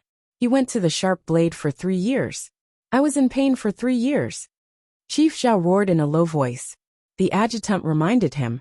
Think about this year's conference. When that person gave him the award, he mainly praised our army. He even said that our army is different from before. We are no longer a useless second-generation army. We can finally become the king of soldiers. Think about the battle achievements that he won for you. Also last time, there was Commander Liang from the neighboring army. When he saw you, he was always arrogant and said that we were a problem army that couldn't produce results. It wasn't until last year that he shut his mouth. When he saw you, he took a detour. This is all because of Bai Xuan. So, you have to be patient. Chief Zhao carefully recalled the attitude of his sworn enemy and comrade during the conference 2 days ago. He instantly felt that it was not a big deal to be angered by a certain brat. However, if he leaves, what if those bastards rebel again? Chief Zhao's voice was extremely low. After all, it was too embarrassing to say such a thing. Although the entire army was already well aware of it, the other troops still did not know. The adjutant smiled and said, I've already asked about this. I heard that Master Bai plans to take away the few who can cause the most trouble. All 5 of them are leaving? Chief Zhao confirmed again. The adjutant nodded. All of them are leaving. When Chief Zhao heard this, he turned his head and cleared his throat. He raised his attitude and said to Bai Xuan, Which school do you want to go to? A university. After the young man finished speaking, his thin, pale lips curled up. Something different rose in his pitch-black eyes. This person's expression was very indifferent even when he was fighting in the jungle. At this moment, his eyes seemed to reflect the golden light of the setting sun, mixed with an indescribable color. Chapter 1254. Captain Zhao and the adjutant could not help but be stunned when they saw this situation. What's going on with this kid? Captain Zhao asked his subordinate. The adjutant shook his head. The main reason was that he was also dumbfounded. Master Bai had never been like this before. He had a feeling that something was going on. Captain Zhao pondered for a moment and said, University A doesn't belong to us. Besides, our army has never gone to schools to give people military training. I'll give a call to the army branch. You guys are with them. But I don't know if you guys have gone there to train the university students or the army. Even their leaders have to salute you when they see you. You brat, you're really going back to your old age. Of all the things you can do, You have to go and give people military training. With your identity, forget it. You guys don't have any missions recently. I'm warning you. Take those bastards under you with you. Yes. Bai Juan gave a perfunctory military salute with a nonchalant expression. Captain Zhao wanted to stomp his feet again. However, Bai Juan did not even turn his head. He walked towards his dormitory with a smile on his face. Including Bai Juan, there were a total of 6 people living in the dormitory. It was not like the dormitory of a university student, which was very messy. In the military camp, every dormitory was clean and spotless. Especially the quilt, which was a real square. It was like a piece of tofu, and it was a military green color. Because it was a marching quilt, the texture was very hard. So no matter what it looked like, it gave people a masculine feeling. The cups and tooth vats were placed very neatly, and everyone's black military boots stood upright under the light, just like the white poplar trees standing tall in the north of the desert. It was night now, and everyone was there. There were all kinds of sitting postures. Some had one leg up, some were holding guns, and some were sitting on the bed with their 2 long legs crossed. The bed was also divided into upper and lower bunks, but these people went to the upper bunk. Under normal circumstances, they would do a pull-up and a sweep of their long legs. They would sit on it with the wind, and their movements were very handsome. Hey, where's Master Bai? Where did he go? Didn't we agree to play poker? Where is he? The person who spoke was obviously a rough man from the northwest. After getting on the bed, he directly reached out and pulled his shirt. His figure was good, and his face was cool. Where else could he have gone? A person who had just finished showering looked up at the mirror and revealed a face that only Li Hailu would have. He must have gone to flirt with the chief again. Now he was different from before. Compared to when he was in school, his facial features had become more chiseled, and there was a sharpness in his eyes. However, there was one thing that hadn't changed, and that was his innate hedonistic nature. Hailu, how many times have I told you? It was the chief who invited me to tea. I didn't flirt with him. Bai Juan's thin lips curled up slightly as he walked in. I'm still very afraid of old Zhao. After all, he is my superior. Everyone was speechless. Judging from how you address him as old Zhao, I really can't tell how afraid you are of him. All right, let's put aside the matter of playing poker for now. I have good news to tell you guys here. Bai Juan smiled like a spring breeze. His temperament was completely natural. It's about a vacation. Hearing this, everyone's eyes suddenly lit up. Master Bai, do you mean that we can go out on vacation this time? Someone jumped down from the top bunk. The smile on Bai Juan's lips became even wider. You can say that. Fuck, is it going to rain red all day? In such good weather with a gentle autumn breeze, my old man actually didn't trip me up, and continued to let the army lock me up. This is not normal. Even if your old man doesn't care, my father is still worried that I will go out and harm the people. The main reason is that he is afraid that I will go to all kinds of nightclubs as soon as I come home. He even suspects that I am gay. You guys said that my father is not his biological son, but he is actually so suspicious. The person I like is clearly a girl, okay? I was just curious and went to a man's place. I am puzzled. Isn't he afraid that there will be more men in the army? You 2 scumbags get lost. Who's the scumbag? Have you forgotten the last time your mother came to the military camp to see you? She said that if you go home and race again, she will make sure that you won't be able to leave the military camp for the rest of your life. From the above conversation, it was enough to see how much of a scam this group of people were. No wonder Chief Zhao's head hurt when he mentioned these people. In the past, when Bai Juan didn't come, these people were just messing around on their own. It didn't affect the man surnamed Zhao to be his chief. In any case, he was just helping his superior look after this group of young masters. Moreover, this group of little brats only wanted to climb the wall at most. Ever since Bai Juan came, they had really twisted into a rope. They didn't want to climb the wall anymore. Like a real soldier, they were very good in all aspects. This small army had also become the most swift and decisive existence in the entire military region. They had completed many impossible missions, and almost everyone had battle wounds on their bodies. Sometimes it made Chief Zhao quite proud. However, there was one thing.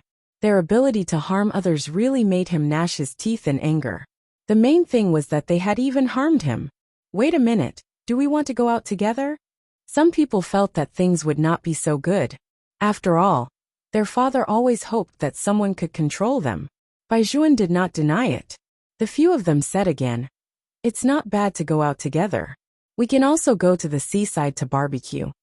Baijuan said very slowly, "The place we are going is not the seaside. It's fine if we don't choose the seaside." One of them said, "I prefer a more artistic place. Let's go to Jiangnan." Baijuan walked over and sat down. "That's not the south either. The north is fine too. It's just that it's not bad to go to a modern city or something. I feel like I've become a cave person." This time he seemed to have guessed correctly. Baijuan curled his lips. "It's indeed a big city. The big city in the north, the imperial capital." This was the first reaction of the 5 people. Fuck, this is the rhythm of wanting me to go home. Among the 6 people, other than Baijuan, 4 were from the imperial capital. The rest were from Wangjing and Junyang. They were all places with the most developed military. "It's good to go home, but I'm afraid that I'll anger my father again," someone said very seriously. It was obvious that this kind of thing was done a lot. Li Hailu also agreed with this sentence. "My father will definitely chase me all over the courtyard." Baijuan smiled lightly and shook his finger meaningfully. "Don't worry, you won't have time to go home." "What do you mean?" Li Hailu, who was familiar with Baijuan, gradually realized that something was wrong. Baijuan put on the military cap in his hand and said with a faint smile, "Because the place we are going to is a school, not a military compound. We are going to be instructors for the students of University A for 10 days. We only have 12 days of vacation, so of course, we don't have time to go home." Chapter 1255. What? Instantly, the dormitory was filled with wails. Some people almost suspected that there was something wrong with their ears. "Master Bai, are you saying that you want us to give military training to the university students? Use the hard-earned vacation time?" "That's right, your understanding is correct." Baijuan's voice was indifferent. That person did not feel that he had been praised at all. His handsome face collapsed, and he reached out to hug his head. "Oh no, this is not true. Where's the promised barbecue at the seaside swimming pool? There's no such thing." "I've decided," another person said. "Master Bai, it's good to stay in the military camp. At the very least, I can walk the dog and tease Chief Zhao." Chief Zhao was speechless. What did he mean by walking the dog and teasing Chief Zhao?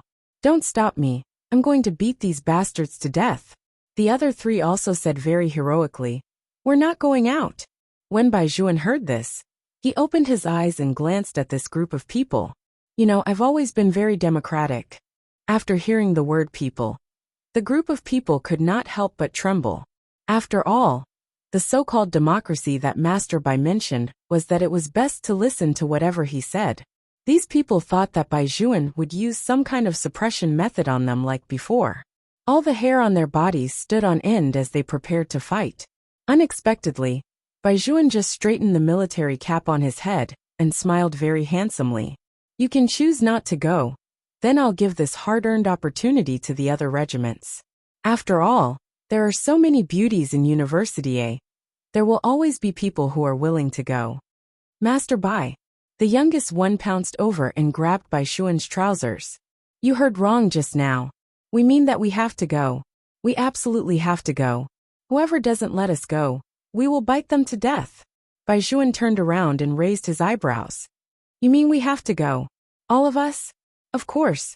The 5 of them nodded together. Their attitudes were very positive. Baijuan said concisely, "I'll give you 5 minutes to pack up all your things. After 5 minutes, gather downstairs." "Yes." Swoosh. A neat and uniform salute. Apart from being handsome, that kind of action was more rigid and disciplined. This was completely different from their usual image. However, when they turned around, there was an uproar. "Did you hear that? A University A beauty? Nonsense, hurry up and pack your things. Hey, look at what I'm wearing. Isn't my handsomeness very unique? Come on, not all camouflage uniforms look the same. It depends on the person." I look more handsome in it. Hearing the bustling sounds inside, Adjutant Li pressed his ear against the wooden door and happened to meet Bai Juan's eyes when he walked out. Ahem, ahem, well, the car below is ready. Bai Juan's smile did not change. Thank you. But Adjutant Li, if you want to help Chief Zhao listen to something next time, you can come in and listen. That won't be necessary. Ha ha ha ha. Adjutant Li's smile froze. After all, it was disgraceful to be caught eavesdropping on the spot. It was truly too terrifying. He had never thought that Bai Juan would actually use such a method to deal with that problematic army. What do you mean by University A has the most beautiful girls? So that's what those bastards are after? Adjutant Li said in a low voice. Bai Juan curled his lips. They are soldiers, and they are also ordinary people. It is normal for them to want to find a girl they love at this age. Adjutant Li was surprised that he would answer like this. He could not help but ask, what about you? Bai Juan paused for a moment. His indifferent eyes seemed to overflow with endless gentleness. Don't you know, Adjutant Li? I've said it a long time ago. I already have someone I like. Only then did Adjutant Li remember that there was once a group of military doctors in the army. Most of them were female soldiers. They were specially assigned by the higher-ups to give psychological counseling to the soldiers. One of them had an outstanding appearance and a good background. She always looked for Bai Juan to chat. It was obvious that she was interested in Bai Juan, but before the girl could say anything, during the singing performance that night, when everyone was teasing, Bai Juan opened his mouth. He still remembered that Bai Juan's expression was very serious at that time, as if this matter had touched his bottom line. His eyes were dark as he said, I have someone I like, and I don't like anyone to make such a joke. I also ask some people to keep a distance from me. His words did not leave any face for the young lady at all. His rejection was crisp and straightforward. However, I always thought that that was just an excuse you found at that time, Adjutant Li said. After all, Bai Juan had just joined the army at that time. Not only was he the youngest, but he also had such a background. How could he join the army after having someone he liked? Bai Juan lowered his eyes and looked at the military truck outside. His voice was indifferent. She has never been an excuse for me to reject anyone. In other words, there really was such a person? Adjutant Li was dumbfounded. When he wanted to ask something more, Bai Juan, who was dressed in a military uniform, had already walked away. Some people said that when you really liked a girl, you would put her photo in your wallet for 3 or 4 years. Bai Juan had never put Aju's photo in his wallet. Instead, he put it in the lining of his military uniform, the place closest to his heart, because he had to protect his motherland and his girl well. It was because of this kind of psychokinesis that he was able to endure many things that ordinary people could not endure, and become the person he was now. Bai Juan probably couldn't even count the injuries on his back. However, every single one of those wounds was for the sake of this piece of land. Late at night, they said that they would gather in 5 minutes. Not even a second would be missing. The 6 people got on the truck in a very cool manner. Li Hailu drove, and the other 4 stood upright in the back of the truck. Bai Juan sat in the passenger seat, and beside him was the silver-white Alaskan police dog. The scene was very cool. After the military truck drove away, Leader Zhao really thanked the heavens. He could finally live a few days in peace with canned beef. The next day, the autumn wind was refreshing, and the morning light shone all over the school. The fragrant hot air came out from the canteen. Students running in the morning could be seen everywhere on the mottled green field. There were also freshmen carrying water bottles. Aju was the earliest to wake up among them, because she had always maintained the habit of morning exercise. She used all the weights and everything else. After all, only after morning exercise could she enjoy breakfast better. It could be said that the foodie Aju's obsession with eating had never changed. With a steamed bun in her mouth, Aju walked into the dormitory and listened to her roommates say, "Do you know? It's said that the instructors who will give us military training will arrive at the school at 10 o'clock. They will all come by military truck. The scene will definitely be very handsome. Do you want to go and see it?"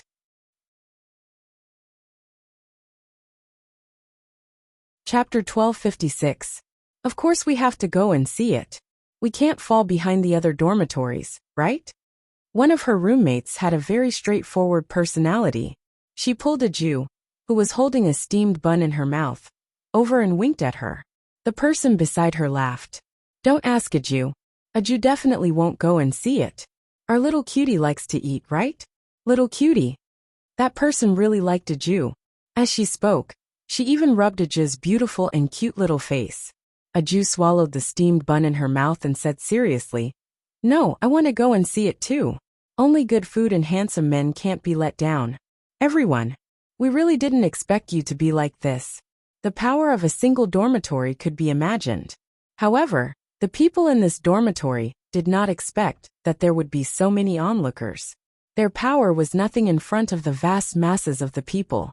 This was enough to show that the instructors invited by University A were indeed different from other schools. From afar, one could see military green pickup trucks driving over from afar. The tall officers in the back of the truck were all wearing military caps and camouflage clothes. They really became an eye-catching scenery. However, from where a Jew and the others were standing, they really could not see anything. Even if they stood on their tiptoes, they could only see the back of the black heads in front of them. There was also a series of deafening noises. There were indeed many fangirls who liked soldiers. I wonder which instructor is from our class. Look at that one, the one at the front. His legs are so long, and his back is so straight. Could it be that soldiers nowadays are recruited based on appearance? How is that possible? The army that this group of people came from is not ordinary. I heard that they are the best army in our country. Usually, you can't even see them even if you want to. Wow, so powerful. Of course, this is one of the benefits of University A. A Jew and the others did not even see anyone in the dormitory. There was a lot of discussion around them, and an endless stream of news came one after another. Looking over row after row, the girls cupped their faces. Originally, this scene was quite harmonious, but some boys were sandwiched in it and blushed together. What's wrong with this world? I can't see it at all. Her roommate next to her sighed in disappointment. Even when the military vehicle stopped, they still didn't walk to the front. There was a little white cat on a Jew's head. In fact, it was easy for her to get there with her skills, but it was not good to cut in line, so she could only turn around and comfort her sisters in the same dormitory. Don't worry. Anyway, you will see it when we gather in the afternoon. I think you should go back to the dormitory to put on makeup and change your clothes first. If other people waste so much time here, they will definitely not have a good rest at noon, so they will forget to take a shower and put on facial masks and makeup. Hearing this, the three roommates immediately turned their heads. A Jew. A Jew's round almond-shaped eyes were stunned for a moment. She did not understand why her roommates looked so excited. One of them pulled a Jew over. You're really smart. Big sister admires you very much. Don't tell anyone about this. Let's go back to the dorm now. That's right. Let's go back now. The other one chuckled. It's not easy to find a handsome instructor. We have the cutest little junior sister in the school. Quickly dress her up. When the time comes, let a Jew act cute, and we'll have everything. A Jew was speechless. The people from a Jew's dormitory had just left. The soldiers on the military trucks all jumped down one by one. They jogged, their heels touching each other heavily. They stood in a standard military posture and saluted. That kind of cool and experience was indeed something that ordinary men couldn't compare to. The person who welcomed them was a school leader. He happily stretched out his hand. Welcome. We sincerely welcome you to come to our University A for military guidance. The person standing at the front put down his hand from his military cap and smiled. Professor Liang, you're too polite. The chief has told us that you're old classmates. It's only right for us to come. Good. Professor Liang said the word good 3 times in a row, and was about to lead the talented instructor inside. Then, he heard another sound coming from behind. This sound was even louder than before. There were even girls who could not help but scream. It was not because of anything else, but because another military vehicle had appeared behind the 2 military vehicles. This time, it was not enough to describe the people on the military vehicle as capable and experienced. Other than the unique temperament of soldiers, each of them seemed to have their own characteristics. They wore pure black sunglasses, a one-yard belt, and straight military boots. When they walked, they seemed to be able to bring up a gust of wind, especially the one walking at the front. He had a handsome nose, a perfect side profile, good-looking lips, long legs and a narrow waist. His temperament was cold. His camouflage uniform made him look like a special forces soldier. His pair of dark and deep peach blossom eyes reflected the bright autumn sun. When he swept his gaze across the crowd, there was always a feeling of being electrocuted. Oh my God, is this really not a TV series? I'm going crazy. How can he be so handsome?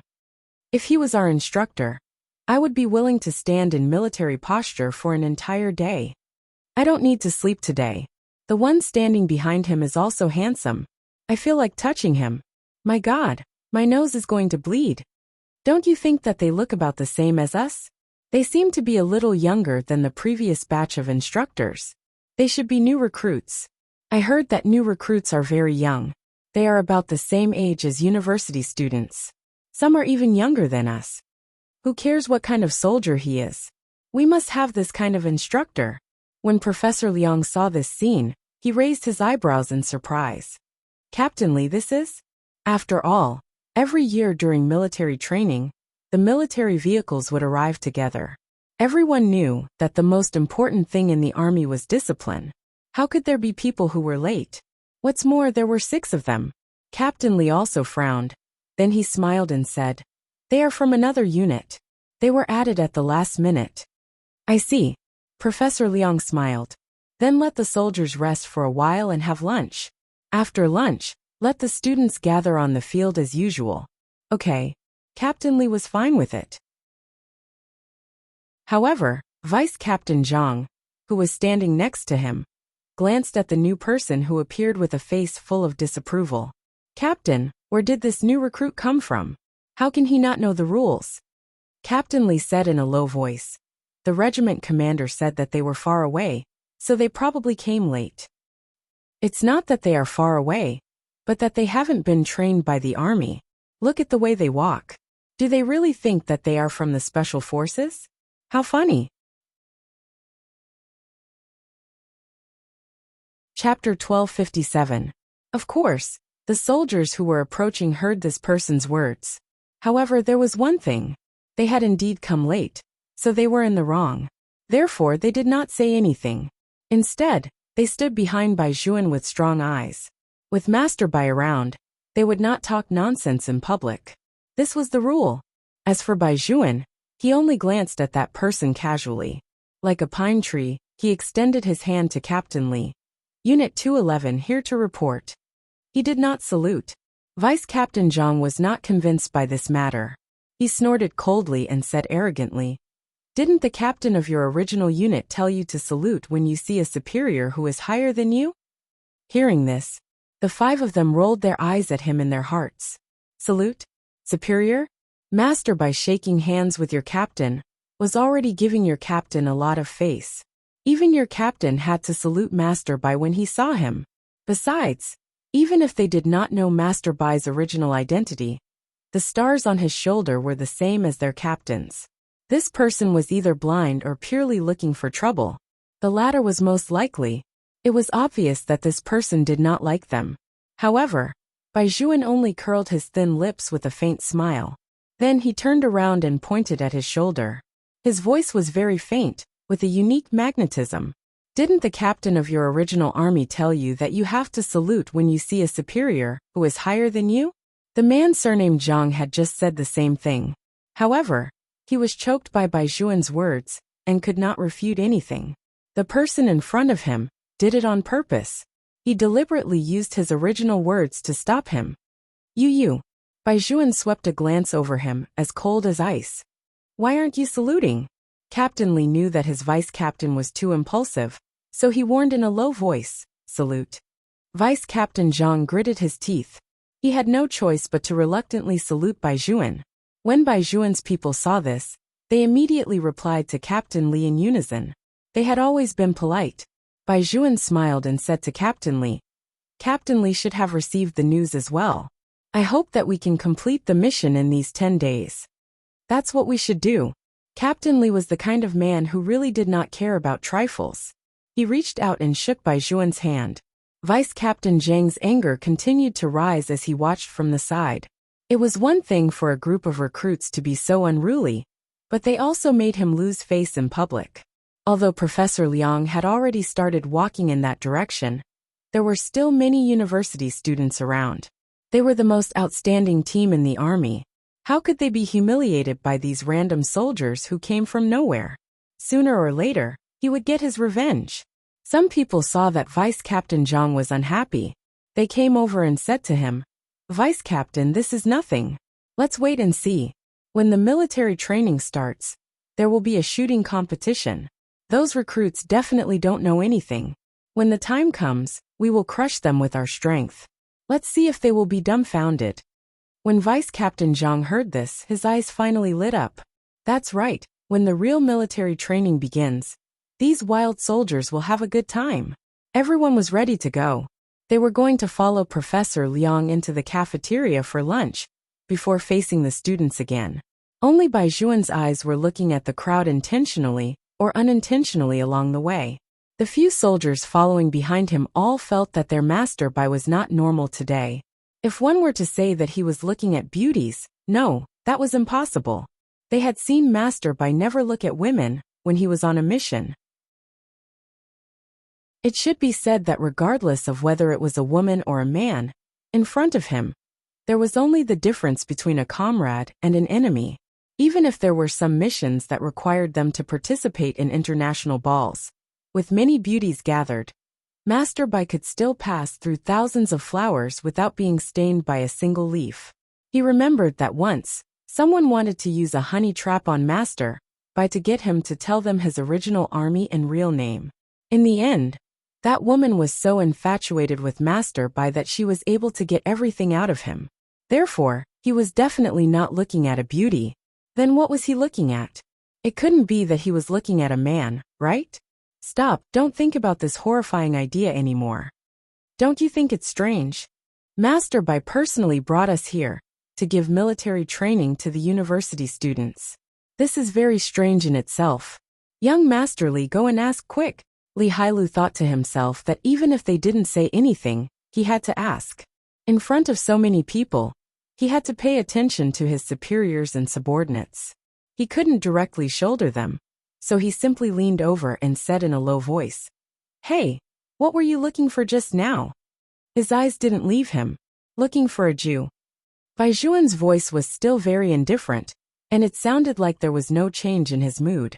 However, it was these 3 words that made Li Hailu, who was full of arrogance, freeze on the spot. The rest of the people had never seen Li Hailu like this before. They asked curiously, "What's going on? What's wrong with young Master Li?" Li Hailu had always felt guilty about that incident back then. He always felt that if it wasn't for him, Gu Rou wouldn't have pushed a Jew out so easily, and a Jew would have left the Bai family.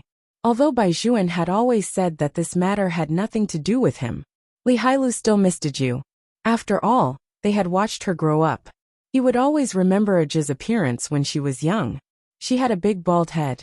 When they played games, she would run up and down to get food for them to eat. The time when one was young was always missed the most.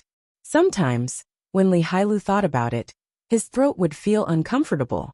This was also why he wanted to be smarter, and really chose to join the army. In the past, when he saw girls, he didn't care about anything else. Now he really felt that what a Jew said was right.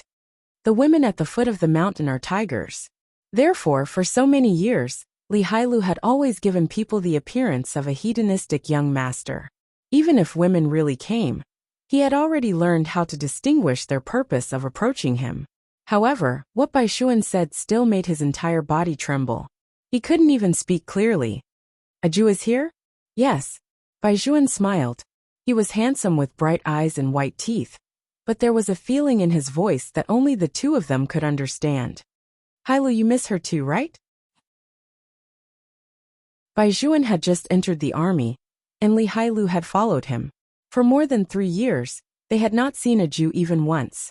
But at the same time, Li Hailu knew better than anyone else. No matter how much he missed her, it was not as heavy as Baijuan's. He still remembered the first year after he entered the army.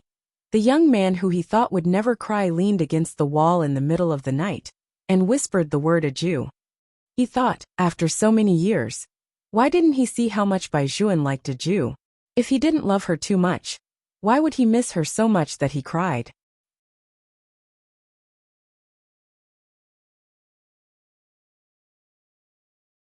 Chapter 1258. If that was the case, it explained why Baijuan came to University A for military training. So Aju was here. After missing her, there was an indescribable excitement. Li Hailu did not care whether he was outside or not. He grabbed Baijuan's arm and asked excitedly, "Is Aju a new student who came to report this year? Which class is she in?" Such an action would naturally attract the attention of Vice Commander Zhang, who had always disliked them.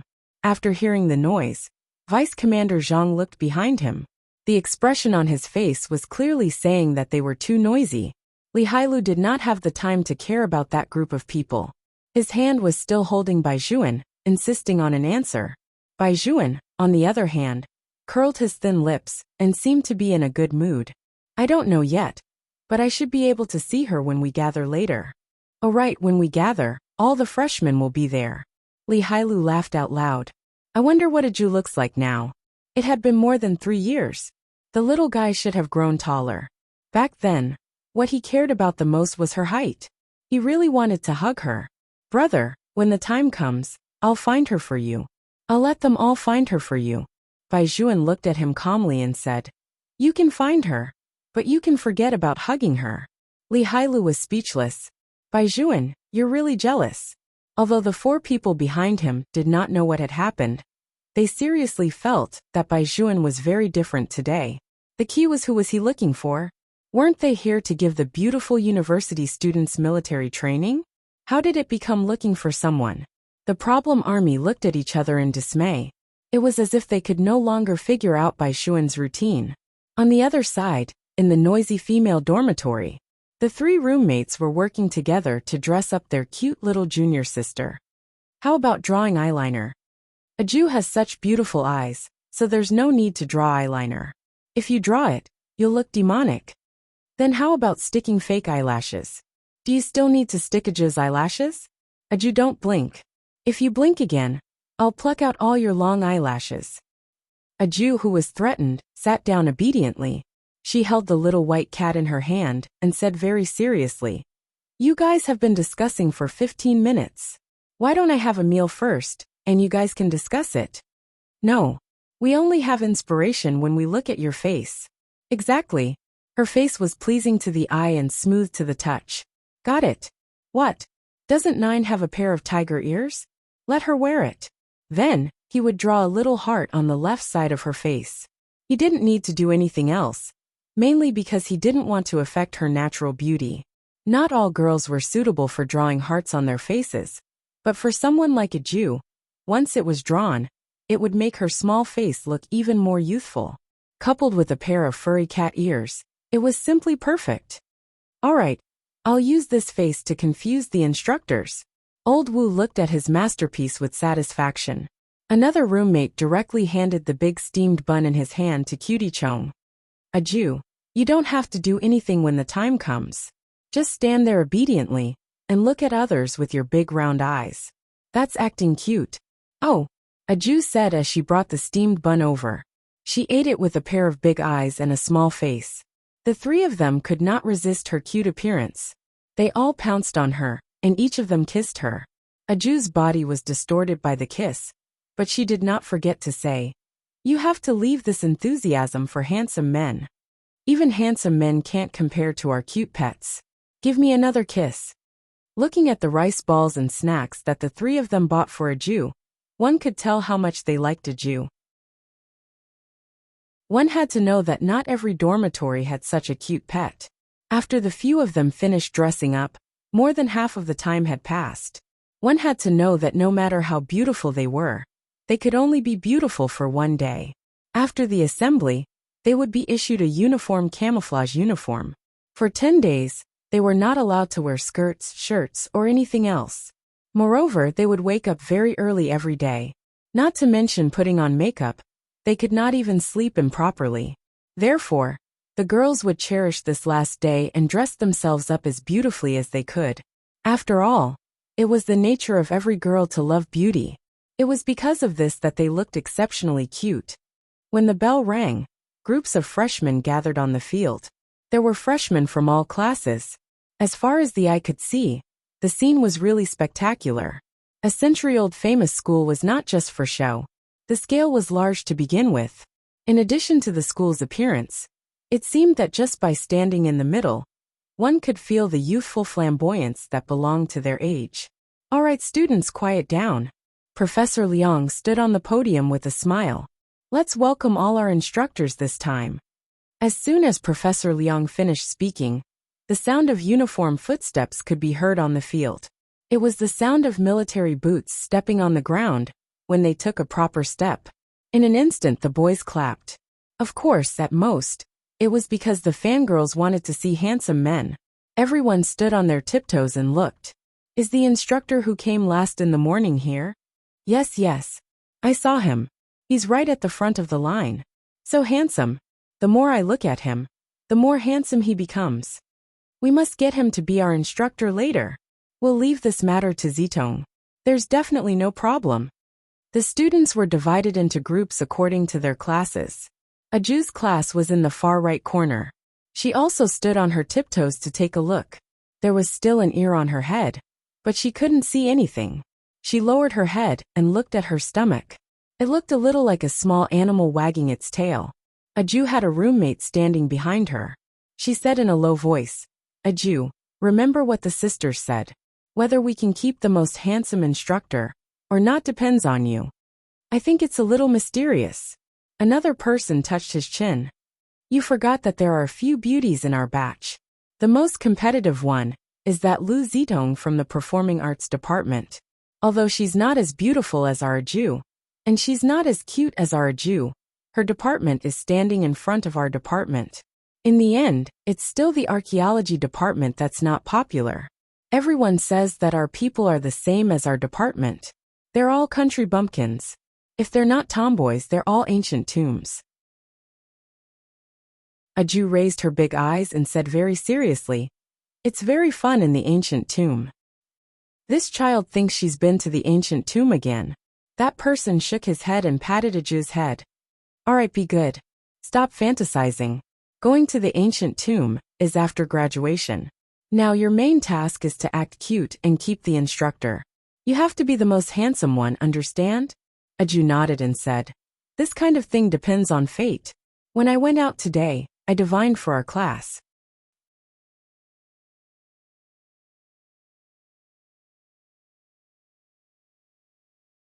Chapter 1259. Ever since they were in the same dormitory as Aju, the three of them realized that Aju seemed to be very talented in fortune-telling. At first, they did not believe it. After all, they were all materialists. How could they believe the words of some monsters? But Aju actually calculated what each of them had encountered in the past. This made the three girls instantly kneel down. Not only could the cute pets in their dormitory flirt, but they could also predict good or bad luck for people. Moreover, their accuracy was somewhat bizarre. Therefore, when they heard that Aju had done a divination before they went out, they immediately became excited. How was it? A divination? At this point, Aju paused and smiled. It was very beautiful. We will get what we want. The three of them looked at each other. In other words, our instructor will be a handsome guy? Of course. Oh yeah, but Aju touched her swollen belly again. Our location is indeed not very good. We might encounter some twists and turns. The three of them were speechless. Forget it. Anyway, the location is not good. Even if the instructor is not handsome, we still have you. Hearing this, Aju was a little stunned. The furry little tiger ears on her head stood up. When did she have the same function as a handsome guy? Because of the appearance of Baijuan and the others, some of the students who were close to the platform had already secretly taken out their phones and started to take photos. Professor Liang did not directly object to their behavior. Instead, he said humorously, When the instructors go down later, They will reserve time for everyone to take photos. However, students, you have to think carefully. Whoever takes out their phones will be confiscated by the form teacher. You are not allowed to play with your phones during military training. This is the most basic requirement. As for the other requirements, your instructors will tell you one by one. Now please go down and take a look. Then we will discuss how to allocate the classes. After hearing Professor Liang's words, some of the students wished that they could directly wave at Bai Juan and let him look here and there. Whether it was his face or figure, Bai Juan was perfect to the extreme. Even his good-looking thin lips were shining. It was no wonder that some of the girls were so excited that they grabbed the hand of another student. In the entire field, almost all the students were looking at him. However, in Bai Juan's eyes, it was as if those gazes did not exist. They did not affect him in the slightest. That handsome face was still so handsome and noble that it made people want to scream when they saw it. There was not the slightest ripple. He strode forward with his long legs, dressed in a military uniform. His dark and deep eyes swept over everyone in the class intentionally or unintentionally. Look, what is he looking at? He seems to be looking at us. I don't think so. I saw it just now. It seemed like they were looking for someone. Lu Zidong, who was standing at the front of the team, was the most confident. She wore a red plaid skirt and a white t-shirt. Her long hair was tied into a bun, and her face was covered in natural Korean-style nude makeup. Her lip color was very successful, and her temperament and figure were particularly outstanding. When she saw Bai Juan pass by their class, her lips curled into a smile. But at this moment, Vice Captain Zhang in the team opened his mouth and looked at Bai Juan provocatively. I'm in this class. Don't tell me that Captain Bai doesn't want to give it to me? Up to you. Bai Juan's tone was very indifferent. So indifferent that he did not have the time to pay attention to this person at all. Right now, the only thing in Bai Juan's mind was to find his girl. However, Vice Captain Zhang did not know anything. He thought that Bai Juan did not have the guts to compete with him at all. He stood in front of the acting class 1 proudly. The students from the performing arts department were all going crazy. They didn't want this instructor at all. That intense gaze made it difficult for Vice Captain Zhang to ignore it. Every one of them, even the most beautiful female student, looked at Bai Juan's back and bit their lips reluctantly. This scene completely ignited Vice Captain Zhang's jealousy. He did not know where this wild soldier came from. Just because he was a little more handsome, he did not know how to restrain himself. How could such a person be compared to them? They were the soldiers that the students should worship. Just wait. Sooner or later, he would give this Bai guy a good lesson.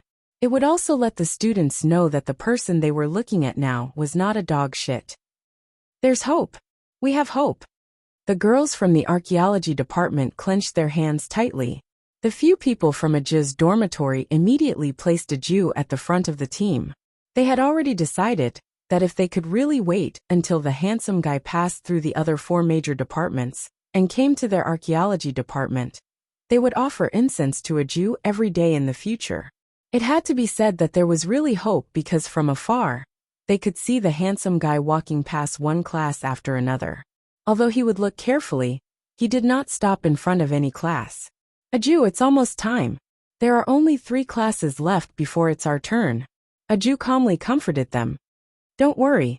If that person comes over, he will definitely choose us. Why? Aju said seriously. Because we are the last class. If he doesn't choose us, who else can he choose? Her roommates were speechless. They really could not refute this reason. When she said these words, Aju did not raise her head. She had been looking at her bulging stomach. From just now, she had felt that something was wrong. She seemed to be probably on her period. The more she thought about it, the more it came to her. The good things did not work, but the bad things worked surprisingly well. Aju frowned. Could it be that the twists and turns mentioned in the divination were that she had relatives visiting? Why did it have to be at this time? Did it come early? The soreness and discomfort in her lower abdomen had already turned into a faint pain. She felt that there was suddenly a warm current in her lower abdomen that was gurgling without any warning. What should she do? She was wearing white jeans today, so the strength just now must have been a little exposed. If she stood up like this, Someone would definitely see her. Why don't she squat down? So many people were looking at the handsome guy, so no one would notice her if she squatted down. A Jew, who had been thinking about things with her head lowered, did not know that at that moment, the eyes of the handsome instructor, who had been discussed for a long time, lit up.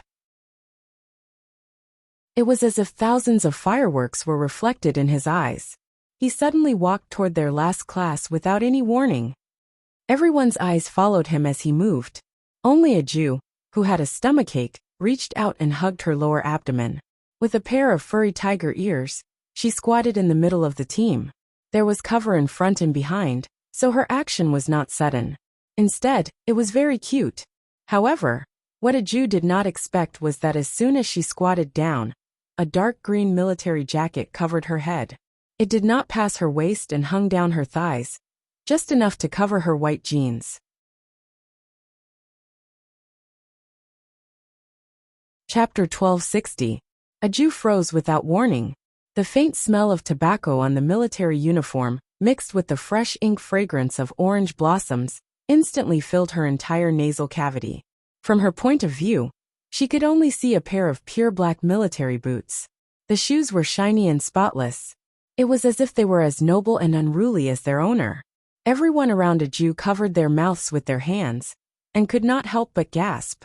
A Jew did not need to raise her head to sense the gazes gathered on her side. What exactly happened? Who threw this military uniform at her? Was it the new instructor? She had already hidden herself so well, but she was still discovered. A Jew was about to stand up to confirm the situation when she found that someone had also squatted down like her. That pair of long legs that were originally straight were half bent on the ground. He seemed to be looking at her from the side. Then the other party actually placed his hand on her head. A Jew paused and suddenly raised her eyes. That familiar yet unfamiliar face appeared in front of her without any warning. It was so close that it was just a breath away. The sunlight shone down from the top of his head and flowed in his eyes. It was like those childhood memories that had returned, bright and dazzling. He looked at her with a smile. There was a faint arc at the corners of his mouth. His pair of peach blossom eyes were black and white and beautiful, but his gaze was burning bright. Looking at him like this, a Jew suddenly remembered that when she was very young, the two of them were lying on the bed together. He was not very old when he was holding her in his arms and telling her a bedtime story. He had read a passage from a novel to her. That passage was written like this: "In this world, there will always be such a person who will appear when you need him the most. Whether you are surrounded by light or standing alone in a corner, he will definitely find you. Then, he will pass through the most turbulent crowd and come to hug you." A Jew. He called her name. His voice was very low and gentle, as if there was quicksand slowly flowing through his ears. It was very similar to what he often heard when he was young, but compared to that time, it was even more magnetic. He was still smiling, but a Jew was in a daze. With a pair of little tiger ears, she could not help but reach out to touch Baijuan's face. The touch from her fingertips was very soft. Was he really her little brother? A Jew blinked her round cat eyes. There was a pink heart painted on the side of her face. It was so beautiful that it was a little bubbly. Baijuan looked at his beautiful child who was stunned. Without thinking, he bent down and directly carried her up horizontally. He used his military uniform to cleverly cover Aj's face. His action immediately caused an uproar in the field. Everyone was looking in his direction. The girls wished they could transform into the person he was carrying. However, other than the few people in Aj's dormitory, no one knew who he was hugging, because the green military uniform draped over her body happened to cover Aj's face, only revealing the two small tiger ears on her head. Li Hailu stood far away, but when he saw Baijuan's action, his eyes lit up in a minute. However, the others didn't know what was going on. All of them were in a state of crash. What's the situation? What's the matter with the instructor? Voices rose and fell one after another on the sports field, all of which were the voices of the students discussing. The adjutant surnamed Zhang also looked in Baijuan's direction, as if he was about to open his mouth to stir up trouble. However, before he could open his mouth, Baijuan straightened his two overly slender legs. His pitch black eyes looked at the podium. His voice was very calm. and there was not a trace of fluctuation in it. Professor Liang, this student is not feeling well. I'll send her to the infirmary first. Professor Liang was obviously a little unable to react. He thought that this person's eyesight was really good. There were so many students, but he could not even see a person's face clearly. The other party could even see that someone was not feeling well. He was really amazing. Bai Juan did not seem to have thought of hearing Professor Liang's agreement. After saying that, he walked through the square formation formed by the students. His side profile was still incomparably handsome. He just hugged a Jew, as if there was no one else around. Or it was really a very selective thing. Even if he left just like that, Professor Liang did not say anything. Instead, the entire scene felt shocked. His straight military uniform depicted his tall and straight back. Gradually, until he could no longer be seen, no one on the sports field dared to speak. Aju's roommates were basically in a state of wandering souls. They only wanted that handsome man to be their instructor, but they did not want Aju to use the trick of self-injury. However, Aju's trick of self-injury was really worth it. Not only did she complete the mission perfectly, but she also got such a princess carry. The scene just now could not be more awesome. However, the soldiers did not think so. They could not wait to immediately follow him and see who was in Bai Juan's arms. What a joke. When had Master Bai ever treated a girl like this? Those beautiful military doctors bit their lips and fell in front of him. He would not even help them and directly hand them over to his assistant. Even if there were really students who were not feeling well, Master Bai would have already instructed them. How could he personally touch them? They had always suspected that Master Bai either liked men or was allergic to women. But today, he actually knew how to hug someone. They had to see who exactly made Master Bai, this evildoer, fall in love with someone. Seeing through the thoughts of these four people, Li Hailu directly blocked in front of them. Go and choose the class first. Don't choose the one that Bai Juan chose. If you don't take the other classes, they will all be taken by others. Compared to these things, Master Bai is more important. Bah. What I mean is that Master Bai's relationship is more important. Of course, Li Hailu could not let them go over. Right now, Bai Juan probably wanted to be alone with the Jew the most. Otherwise, he would not have thought of such an excuse. This student was not feeling well and needed to go to the infirmary. He clearly felt that the people around him were in the way. I advise you not to go over, Li Hailu said very cautiously. Of course, the soldiers would not be so obedient. Young Master Li, aren't you curious about who has such great charm for our Master Bai to hug? Li Hailu shook his head. I'm not curious because I know who it is. Who is it? The four of them widened their eyes. Li Hailu was very carefree. Do you still remember that Bai Juan said a long time ago that he had someone he liked? That was completely an excuse used by Master Bai to block the peach blossom, okay? Someone obviously did not believe it. Li Hailu was not in a hurry. Since you don't believe this, then you should know that there is a photo in the lining of Bai Juan's military uniform, right?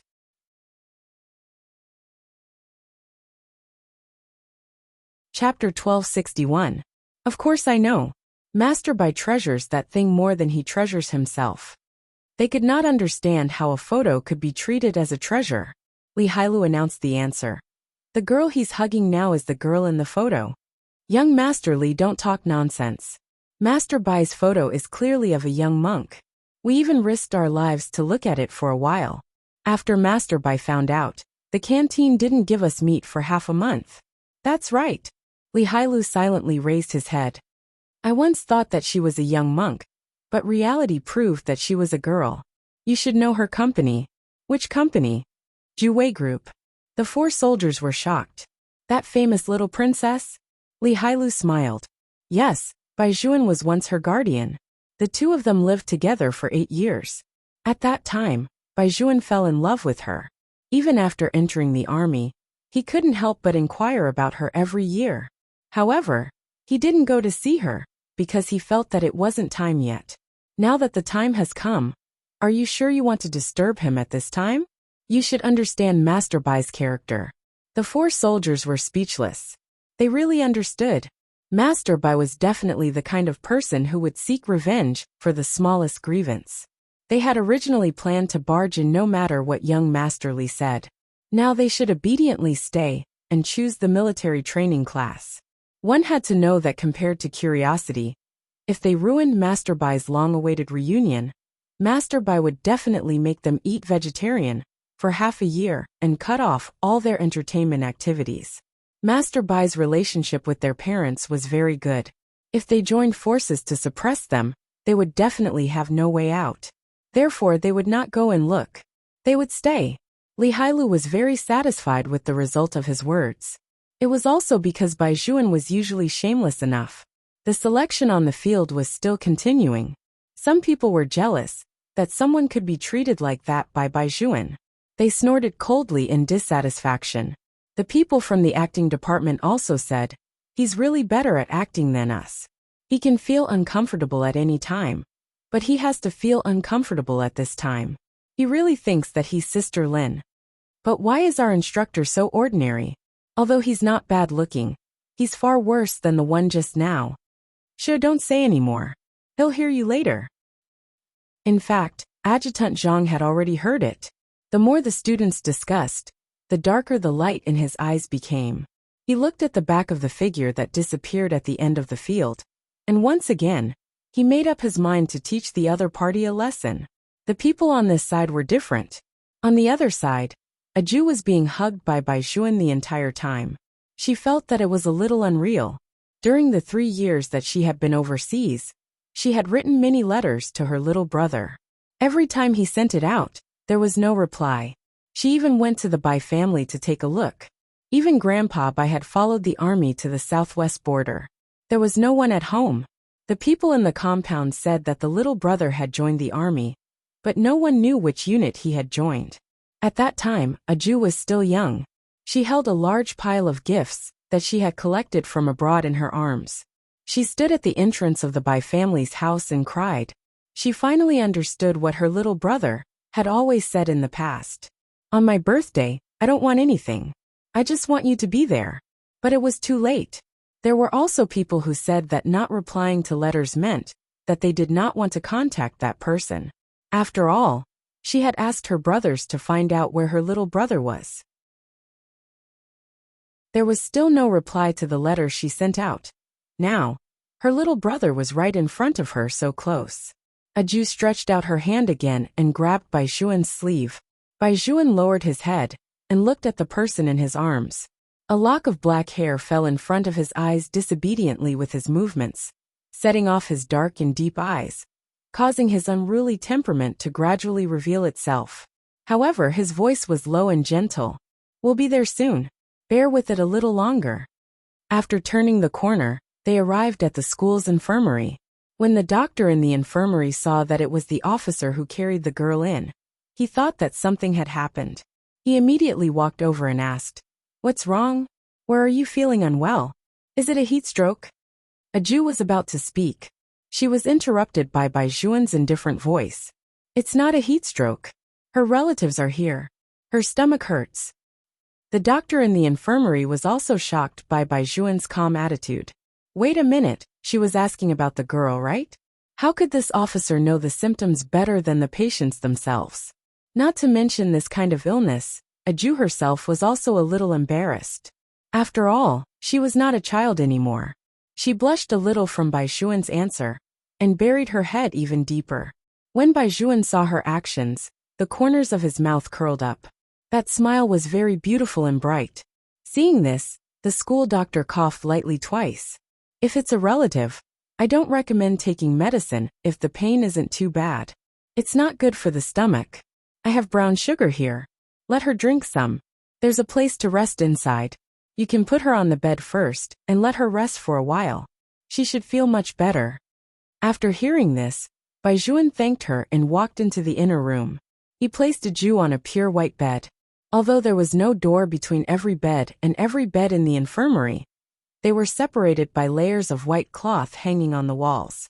The school doctor brought in the bag of ginger and brown sugar that she often drank and was about to send Bai Juan away. Master Bai opened his mouth again with a noble smile. "Thank you for the brown sugar, doctor. I'm here. You can go and rest. The school doctor choked. She suddenly felt that her lines had been stolen by the other party. However, she could not say anything else. After all, he was the other party's instructor. During military training, the instructor was equivalent to the head teacher of each class. It was only right for him to care about the students. Comforting herself like this, the school doctor did not feel that there was something wrong with her IQ. A Jew was lying on the bed obediently. A pair of round dragon eyes were wandering around. Baizhuan had already taken out a piece of chocolate from his military uniform. Then, he tore open the packaging and handed it to her lips. A Jew did not stand on ceremony and took a bite. Baizhuan's habit of bringing chocolate was something that a Jew had when she first had her period that year. Sometimes, a Jew's stomach would hurt, and she could not eat anything. She only wanted to eat chocolate. This seemed to be a common problem in the Bailey family. Ever since then, Master Bai, who had never eaten sweets, would always carry a piece of chocolate with him. Other than himself, no one knew who he had prepared it for. It seems to have melted a little. Baizhuan looked at the spot where her little face was stained with the chocolate. His lips curled into a smile, and he was indescribably doting. A Jew's fingers were still tugging at his sleeve, as if she was afraid that he would suddenly disappear. It's still very delicious even if it melts. Is that so? Baizhuan laughed softly. Then I'll try it too. As he said that, he suddenly leaned over. Chapter 1262. His slightly cold thin lips imprinted on the corner of a Jew's mouth without any warning. A Jew, who was originally silly and cute, now even her head froze. Seeing her like this, Baizhuan did not stop. Instead, he reached out and pressed the back of her head. He opened his mouth and held her lips, kissing her very gently. The sunlight fell on Baizhuan's body through the white cloth that was blown away by the breeze, coating him with a faint halo. The feeling of their lips touching was very soft, and there was a faint but pleasant smell. A Jew felt as if she had been fed a piece of mint candy. It was cold. She should have been awake, but for some reason, her heart would contract slightly with the other party's movements. Baizhuan did not deepen the kiss. Firstly, the location was not right. Secondly, he was afraid that he would scare away his Jew as soon as they met. That would not be worth the loss. Therefore, he only touched it gently. The tip of his tongue licked Aj's lips as if to comfort her. It was like a feather gently sliding past, making one's heart itch. It's really delicious. Baizhuan pulled away from the two of them. His eyes flashed with gentleness, and the corners of his mouth could not help but reveal a smile. It was as if he was really evaluating the chocolate. Aju was in a daze. Her eyes were still looking at Baizhuan's smiling face. He stood up and said, I'll go make you a cup of brown sugar water. Wait here obediently.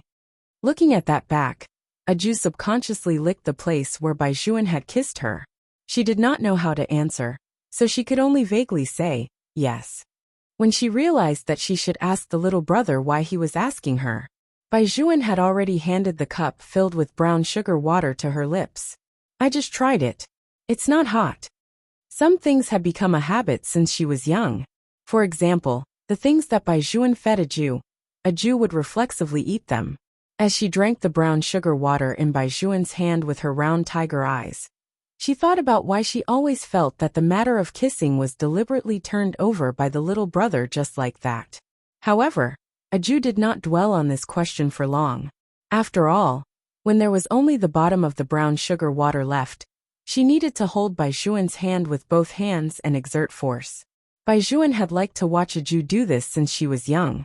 She was like a cat drinking water, and her fingertips were still on the cup.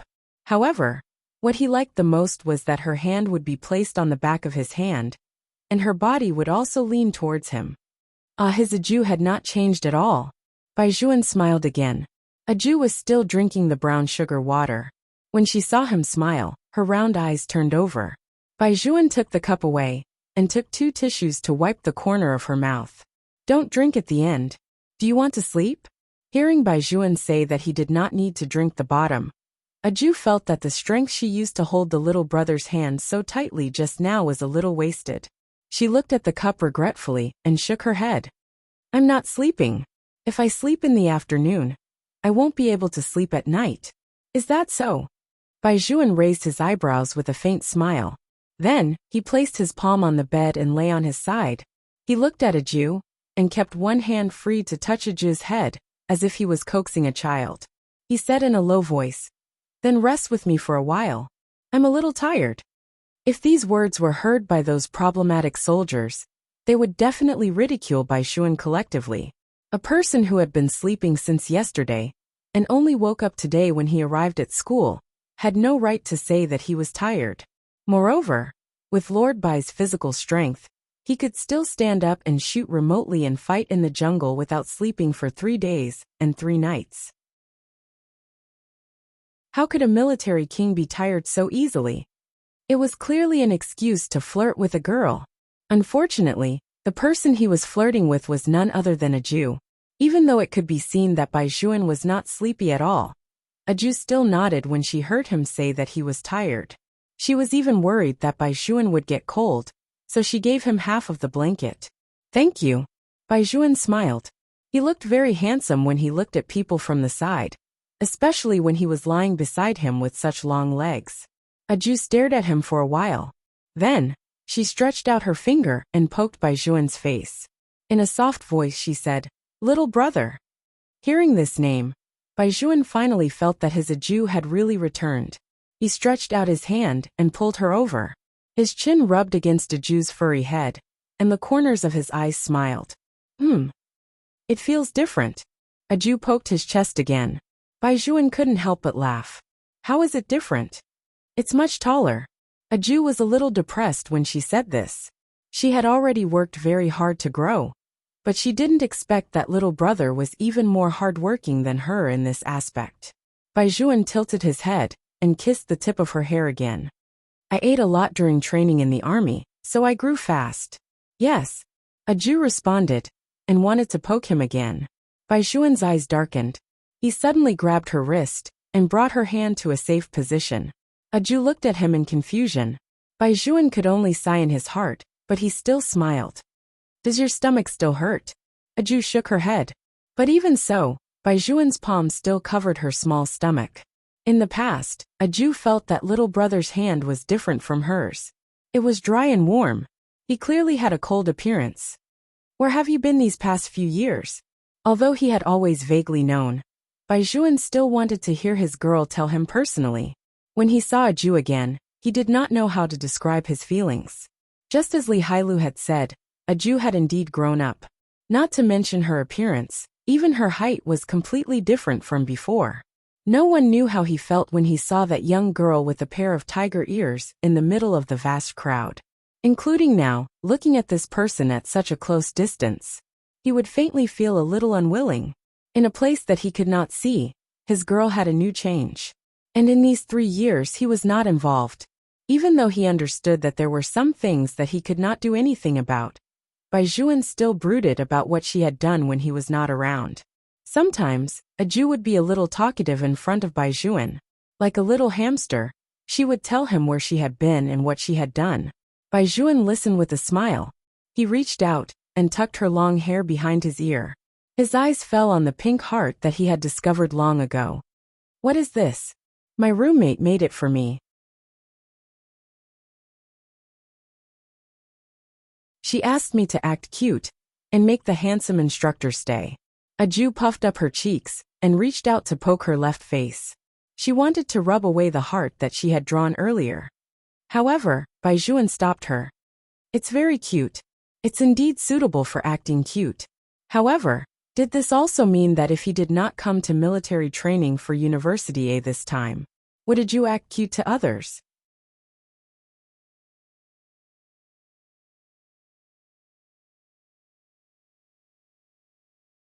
Chapter 1263. Her instructor would also become someone from the army who came for military training. When he thought of this possibility, no matter how beautiful Baizhuan's smile was, his eyes were cold. He who did not take the army who provoked them seriously had the urge to torture them at this moment. Aju blinked her eyes in confusion.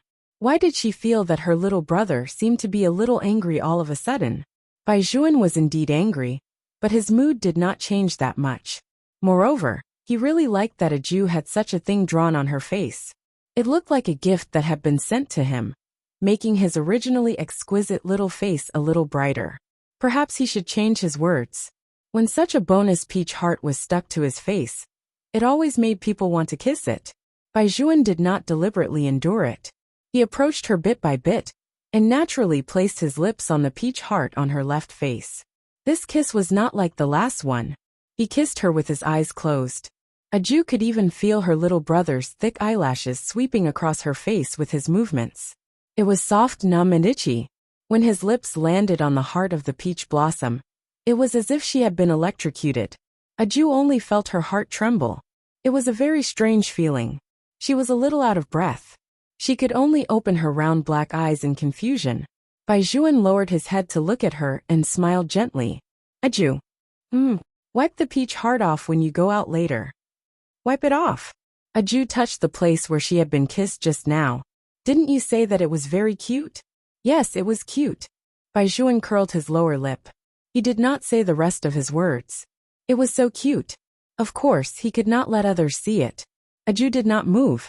In the end, Baijuan personally reached out his hand and used his fingertips to wipe the peach heart on her face bit by bit. Aju was obedient, but she was getting more and more confused about why her little brother did these things. Baijuan raised his hand and looked at the time. He really wanted to lie down like this with Aju forever. However, this was not a good place after all. After a long time, the school doctor would also come in. Moreover, the students would be dismissed in a while. At that time, there would probably be a lot of people in the infirmary. Does it still hurt? Baijuan asked Aju in a low voice. If it doesn't hurt, we'll go back. Aju was no longer in pain. After hearing Baijuan's words, she rolled over and stood up. Her speed was so fast that Baijuan regretted asking that question. He should have waited a little longer before going out. Aju did not notice her little brother's regret. After tidying herself up, she stood by the bed and watched Baijuan lower his head to tidy up the collar and cuffs that had just been crumpled. Baijuan felt that it was not bad to be waited for like this. When he saw Aju standing there, he naturally stretched out his hand. Without thinking, Aju pulled him up from the bed with all her might. In the past, when they were in school, Baijuan was always woken up by Aju like this. Xiao Lin and the others would always laugh at him when they saw it. However, in the 3 years that he had been away, he had been gone for a long time. But no one stood by his bed and waited for him. Not to mention pulling him out of the darkness like this. Baijuan smiled lightly and swallowed the thing that surged out of his throat. Emotions were emotions, but rationality still had to be preserved. Therefore, before Baijuan left, he did not forget to remind Aju. Aju, remember, there is no good person in the army, so don't get too close to them, understand? Aju heard this and thought for a moment before saying, Little brother, you are also a soldier yourself. Baijuan was speechless. He did not expect that there would be a day when Master Bai would set him up. However, Baijuan only paused for a moment and quickly returned to his usual calmness. Except for me. Aju smiled. There was a hint of black-bellied in it. Baijuan also curled his lips. Is it very satisfying to laugh at little brother? No. Aju seemed to have thought of something when she said this. Then the instructor of our class. Of course it's me. Baijuan's voice interrupted Aju's words very indifferently. How could he let someone other than himself be his girl's instructor? Aju smiled again. Little brother, the person they asked me to act cute and fight for is you. You saw me a long time ago. Baijuan raised his eyebrows. It shouldn't be possible. They were so far away. Aju shook her head honestly. I can't see you. There are too many people in front of me. However, my roommates said that they want to fight for handsome men. I don't think any of those instructors can be more handsome than little brother. When Baijuan heard this, even his footsteps stopped. Then he turned around, bent down, and lowered his voice beside her ear. Aju, I'm sorry. Aju only felt the warm breath hitting the tip of her ear again and again. It was so hot that it was unbelievable. The magnetic low voice sounded again. It was very pleasant to hear. Don't always say things that make me want to kiss you. Aju was stunned. Looking at that tall and straight back, she muttered in a low voice, "Little brother really can't stand praise. I said that he is handsome, but he still wants to kiss me." However, she decided that she would praise little brother more in the future. Anyway, she liked little brother to kiss her very much. This way, there would be no sense of estrangement. Thinking of this, Aju raised her head and gave Baijuan a big sweet smile. After all, Baijuan did not have eyes on his back, so he could not see this scene. He only felt that his girl was getting more and more uncontrollable as she grew. Yes, this was not a good sign. At least not now. Baijuan closed his eyes and took a deep breath. When he appeared in front of everyone again, he had already changed back to the cold and noble Colonel Bai. The problem soldiers pretended to train their students without blinking. In fact, their eyes were constantly looking in Baijuan's direction. No. It should be said that they were looking in Aju's direction. After all, Master Bai's love interest was much more important than Master Bai himself. However, they really could not tell that this was the little monk in the photo. Although their eyes looked the same, and their facial features were also equally exquisite. But who would have thought that the monk would grow such long hair, and wear a pair of tiger ears on his head? They were really caught off guard. It turned out that Master Bai liked this type. To think that those military doctor beauties still wanted to be hotter. They had not understood Master Bai's taste at all. As if sensing their gazes, Aju raised her head and looked in their direction with a pair of majestic tiger eyes. The problem soldiers' backs trembled. Why did they feel that that was not the gaze of a cute girl at all? Why was there a hint of wanting to duel with someone in there? They must have seen wrongly.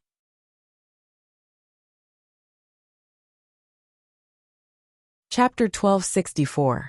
Baijuan also looked in their direction. With just a casual glance, the problem soldiers immediately retracted their gazes obediently and began to correct the students' proper steps with a serious expression. It was completely impossible to tell that they were peeping just now. Destroying evidence was so fast. On the other hand, Vice Commander Zhang, who was closer to Baijuan and the others, was immediately stunned when he saw Aju's appearance. Then he sneered again. No wonder this Baijuan did not choose any other department, but chose the most unpopular archaeology department. So this was what was going on. With this thought in mind, his tone became a little strange. We have been training for more than an hour before Captain Bai came back. The students are all good students. Captain Bai, don't delay the progress of the class. When the time comes, we won't be able to score. Baijuan raised his eyelids and did not say anything. The corners of his mouth curled up, but there was not the slightest bit of warmth. It was this attitude that made Vice Commander Zhang even angrier. It was as if he did not exist in the other party's eyes at all. He was just a wild soldier. What was there to be arrogant about? The students of the archaeology department also heard Vice Commander Zhang's words. They thought to themselves that the more this instructor looked down on them, the more outstanding they would be. With such a handsome and caring instructor in their class, what was the point of military training? Aju also sensed that person's hostility towards Baijuan. Her round tiger eyes darkened. There was obviously something wrong with the way this person looked at her little brother. She wondered if she would be expelled from the school if she hit an instructor in school. Seeing that she did not move, Baijuan knew what she was thinking. He suddenly smiled. Aju. Here. Aju still understood the rules of the military in front of her classmates. After all, with her mother's relationship, she knew a lot of common sense in the military. Baijuan smiled again and said, "Return to the team." Yes. Aju trotted back to the class team.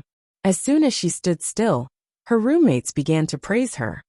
Aju, your trick of self-injury was worth it. Aju was confused. What trick of self-injury? Her roommates did not say anything. They had an expression that said, "Don't hide it anymore. We all understand. Tonight, we will treat you to a big meal to reward you." Aju still had no resistance to a big meal.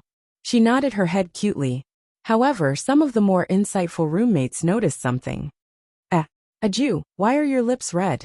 Such a question made Aju immediately recall the scene when Baijuan lowered his eyes and kissed her. His heart seemed to have skipped a beat. It was clearly a very normal greeting in the past. Could it be that she felt different because she had grown up? It was sweet and bitter at the same time, as if something was pounding on his chest. It was not easy for her to stabilize a little. Then someone asked, Aju, why is the heart on your face gone? Aju paused. Her face felt as if it was on fire. Did you rub it off somewhere? That person sighed regretfully at first, then laughed. Forget it, we've achieved our goal anyway. Quick, tell us, how does it feel to be hugged by a handsome guy? You don't know, but when the instructor bent down to hug you just now, the entire field exploded. The people from the performing arts department were like fools, looking at us. They probably thought that the instructor would definitely choose them this time. But they didn't expect that they would still stay in our archaeology department in the end. Aju, you are a great contributor to our department. You have helped our department hold our heads high. There was a reason why the students said that. In University A, the performing arts department had always looked down on the girls from the other departments, especially the archaeology department. In their eyes, none of the girls from the archaeology department were presentable. However, for some reason this year, there was a student who skipped a grade, Bailey Gio. As a new student, Lu Zitong, who had always been praised by others, did not like to be robbed of her limelight like this. The performing arts department had always been different from the other departments. Only when one was famous enough in the school could they become the focus of the media. Lu Zitong's family background was not bad, and her piano playing was also very good. She had already been signed by a management company before she entered the school, so she was also very popular in the school. Originally, she should have been the one to shine, but now that her popularity was overshadowed by others, of course she would feel uncomfortable in her heart. Moreover, that instructor. Lu Zitong glanced in Baizhuan's direction and bit her lip heavily. She was clearly the one who had taken a fancy to him first. On the first day of military training, the two departments already had a faint feeling of enmity. Under normal circumstances, the training would not be too strict at the beginning. Usually, they would first plan their walking and standing postures, and let the students familiarize themselves with the slogans. Therefore, for the entire afternoon, the entire field was filled with people shouting, "Turn left, march in unison, 121,121. Compared to the other instructors, Baizhuan's voice was not loud. On the contrary, it always gave people a cold and indifferent feeling. However, it was this kind of attitude that seemed to be more convincing to the crowd. There were two girls in the archaeology department who had uncoordinated limbs and were always in the same place. Baizhuan did not let them stand out alone to practice like the other instructors. It had to be said that the fact that a Jew had once been ostracized had a great impact on Baizhuan. Therefore, after Baizhuan became an adult, he understood how easy it was for girls at this age to be hurt in their hearts. He still let them stay in the team and walked to the side of the two people. He straightened his slender legs and walked with them. With such a standard, the students walked even more orderly, especially the two female students, who had been led back and forth by Baizhuan 8 or 9 times, were no longer easy to follow. One of them was Aju's roommate.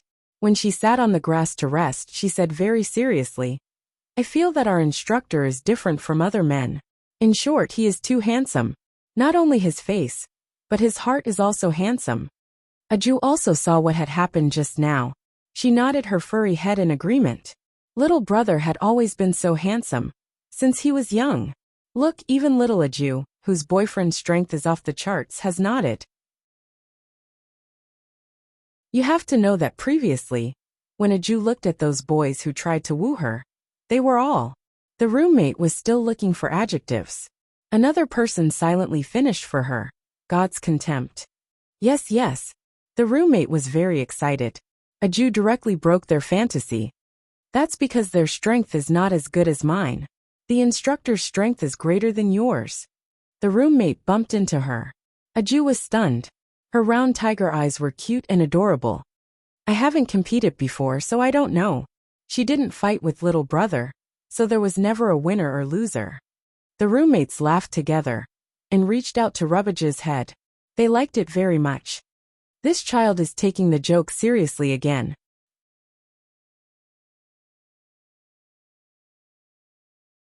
Chapter 1265. Alright, the break is over. Everyone gather. It was Vice Commander Zhang from the department next door who was growling. He looked like an officer, and was very firm when he gave orders. In comparison, Bai Zhuan just stood there with a tall and slender body. He casually clapped his hands, and the students of the archaeology department immediately stood up and formed a square team in minutes. That's about all for today's training. After dinner, I'll go to your dormitory. Before Bai Zhuan could finish his words, he only heard the word dormitory. The girls screamed. It wasn't just the archaeology department. Even the other teams were in the same situation. The soldiers were a little awkward. They coughed lightly and said, "It's to teach you how to fold your quilts." At 7:30 p.m., the instructors will knock on the door on time. Girls, be careful. Boys, hide all the smelly socks. That's it. Dismissed. In fact, these people had never entered the girls' dormitory before. In the past, when they had not entered the army, although they could play freely, they were all in nightclubs. They were both willing. Moreover, they had a bottom line, and would not play too much. Therefore, until now the members of the problem corps were still very pure inside. The girls turned their heads and began to whisper. Their expressions were shy, embarrassed, and a little excited. Their feelings were very complicated. The archaeology department had already stopped talking. Their eyes looked at Bai Zhuan, as if to confirm if what he said was true. Bai Zhuan's voice was very indifferent. You all heard it. Clean up the room and dismiss. As soon as he said this, there was a complete uproar. The roommates pulled Aju over, and were quite excited. Aju, did you hear that? The instructor is going to our dormitory. Yes. Aju replied and lowered her head. She was looking at the military jacket around her waist. In order to prevent her pants from getting dirty, the little brother had helped her put it on. When was she going to return it? Just as she was thinking about this, she saw that the roommates beside her seemed to be stunned for some reason. Aju raised her head and followed their gaze. It was Bai Zhuan, who had just said that they were dismissed, walking towards them. The roommates immediately held Aju's hand tightly and stuttered, "See, instructor." Bai Zhuan smiled at them, but his gaze was on Aju. His voice was very low. Hailu will also be there for dinner tonight. Do you want to call your dormitory members to join us? I'll ask them. Aju did not expect that her little brother would invite her to dinner. However, the fact that Li Hailu was also here made her very happy. Her tiger eyes looked to the side. His roommates were dumbfounded. If they didn't hear wrongly, the instructor was inviting them to have a meal together. No, that's not the main point. From the instructor's tone, it seemed that it was very likely that he was an old acquaintance of Aju. Big sis, are you going? Aju was the youngest in the dormitory and ranked 4th. She reached out and tugged at the sleeve of one of her roommates. The girl suddenly came back to her senses and nodded vigorously. Then she realized that she was being too unreserved. She chuckled and said, "Go." Of course she had to go. He was such a handsome instructor. And the few behind him were also very handsome. What should I do when I feel like I'm surrounded by handsome guys? The main point was that they clearly smelled the scent of JQ on the instructor and Aju. They had to watch. However, Bai Zhuan's calm attitude seemed to have never minded that they were watching. On the other hand, Aju thought of something. Will it have a bad effect on you if you take us to eat like this? After all, the little brother was now a soldier and their instructor. It's not against the discipline to eat in the school cafeteria after class. Bai Zhuan's thin lips curled up. He reached out and touched Aju's head. Then he asked in a low voice, "How's your stomach? Do you want to buy some hot milk to drink first?" Hearing this, the few roommates who were single felt that their eyes were about to be blinded. Such a natural JQ was definitely not something that could be done in a day or two. Aju, tell us the truth. When did you get to know our instructor? He even started to show off his love without a care. Bai Zhuan really did not care what others would think of him, and he did not care about the impact. Those who were familiar with him knew that what he was doing now was to let everyone in the school know that Aju was his. The people from the problem corps watched from the side and shook their heads repeatedly. Shameless, too shameless. In front of the entire school, the matter of inviting her to a meal was simply mastered by bluntly telling others that he had a close relationship with the little monk. Otherwise, with Master Bai's watertight style of doing things, he would definitely not mention the matter of a meal in front of so many people. He would definitely find a time to meet someone in private. Moreover, when did they have a meal together? There was clearly no such item. It was simply added at the last minute. Using in a blatant manner. When the problem core walked over, they looked at Bai Juan with a pitiful and resentful gaze. Facing such gazes, Bai Juan only said one sentence in an indifferent voice.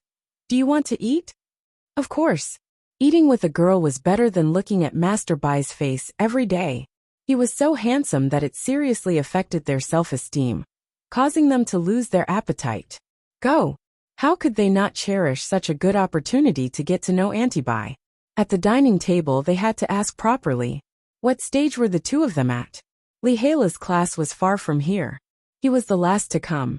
He was also a person who did not care what others thought. He came up and messed up Aju's hair. Originally, he had already made the gesture of carrying Aju up. Bai Juan turned sideways and slapped his hand away. Hailu, this is a school. Be careful of your influence. Li Hailu was speechless.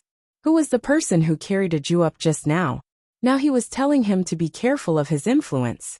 As expected, men who were jealous were all unreasonable.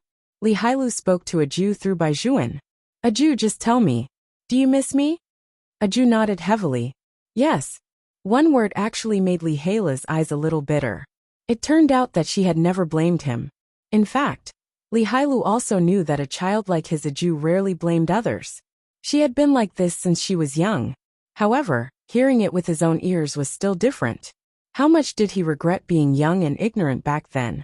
He could not see through people, causing 3 years of separation. Now that he had grown up, he would not make the mistakes of his childhood again. At this moment, Li Hailu finally understood what Master Bai meant when he always said that the time was not right. Aju stretched out her claws, wanting to hug Li Hailu as well.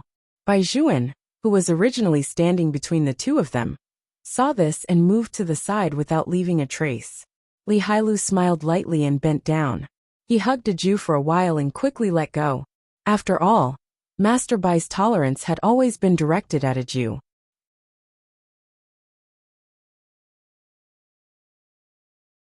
Chapter 1266.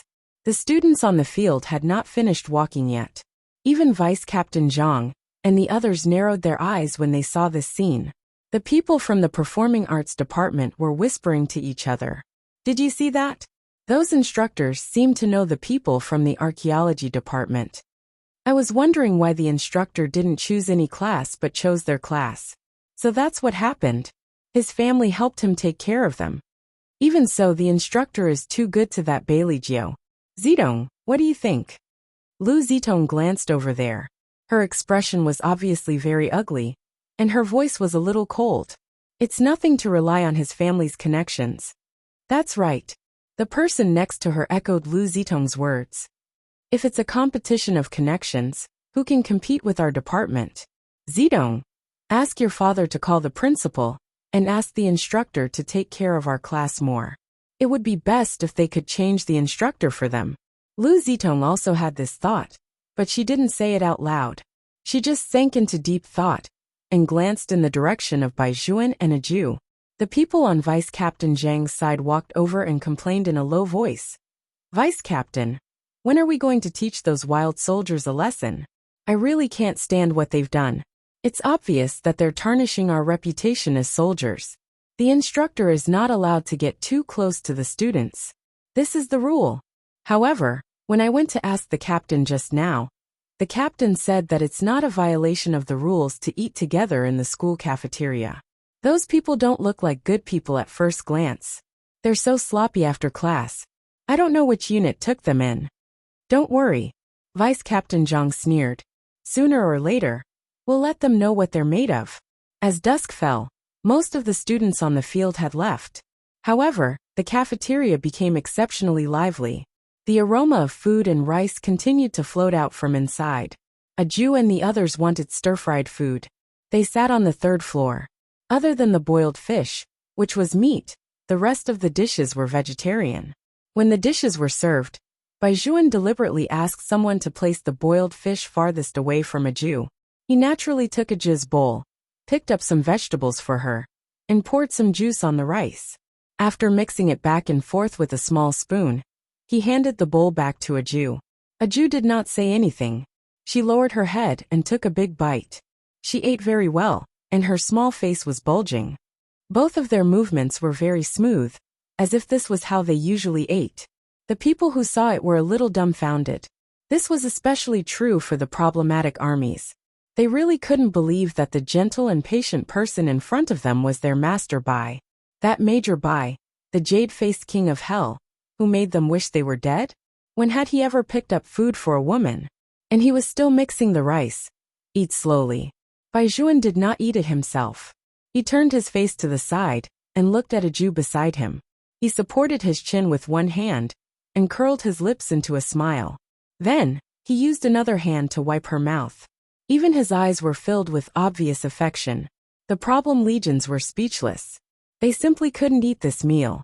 Unlike them, Aju's 3 roommates' eyes were full of vigor and gossip the entire time. How did Instructor Bai and Aju meet?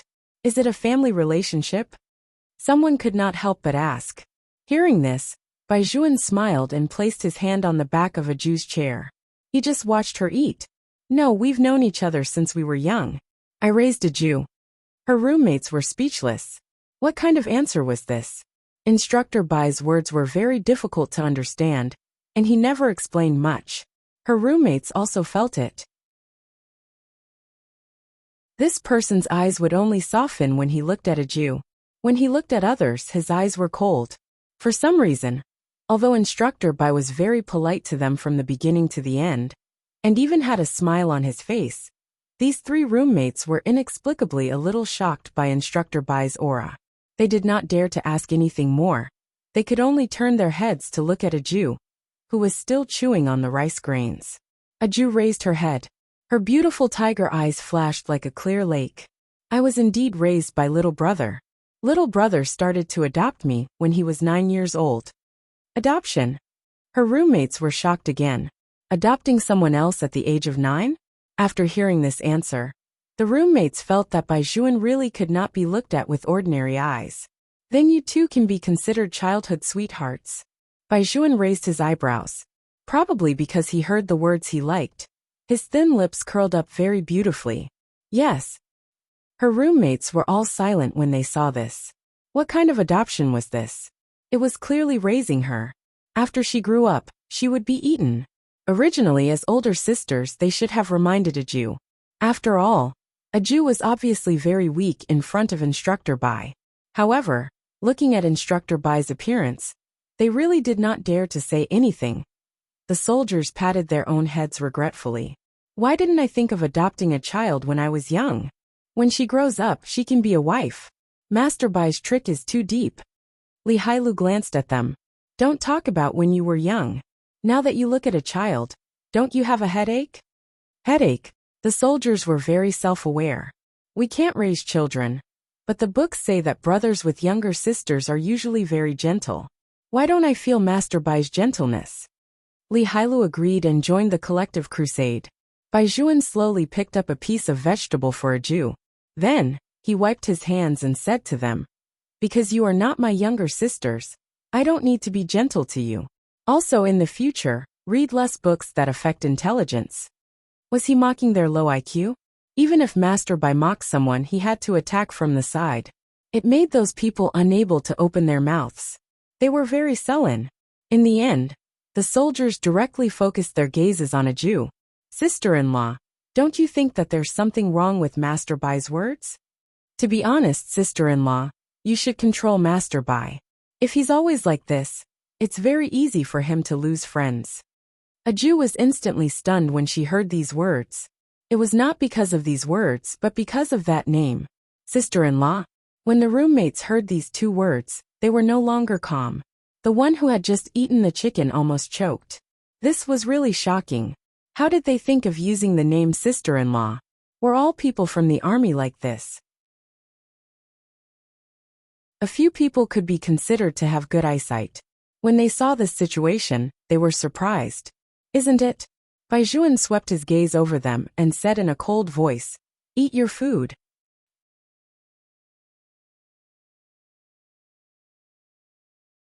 Chapter 1267. So it was really not. The eyes of the soldiers lit up. This situation made them even more excited than Master, by confirming their relationship. Because if it was not confirmed, they could still see Master by chasing after someone with their own eyes. This was something they had never thought of before. A Jew was still biting the food in her bowl. She looked cute, and they did not know what to say on such an occasion. Baijuan had already reached out and touched the tuft of hair on her head. It was soft and comfortable to the touch. "Eat more. There are other training at night." A Jew swallowed the food and nodded obediently. On the other hand, her roommates wanted to know the training content. "Other than folding the quilt, is there anything else?" Li Hailu smiled and said, "Running and standing in military posture.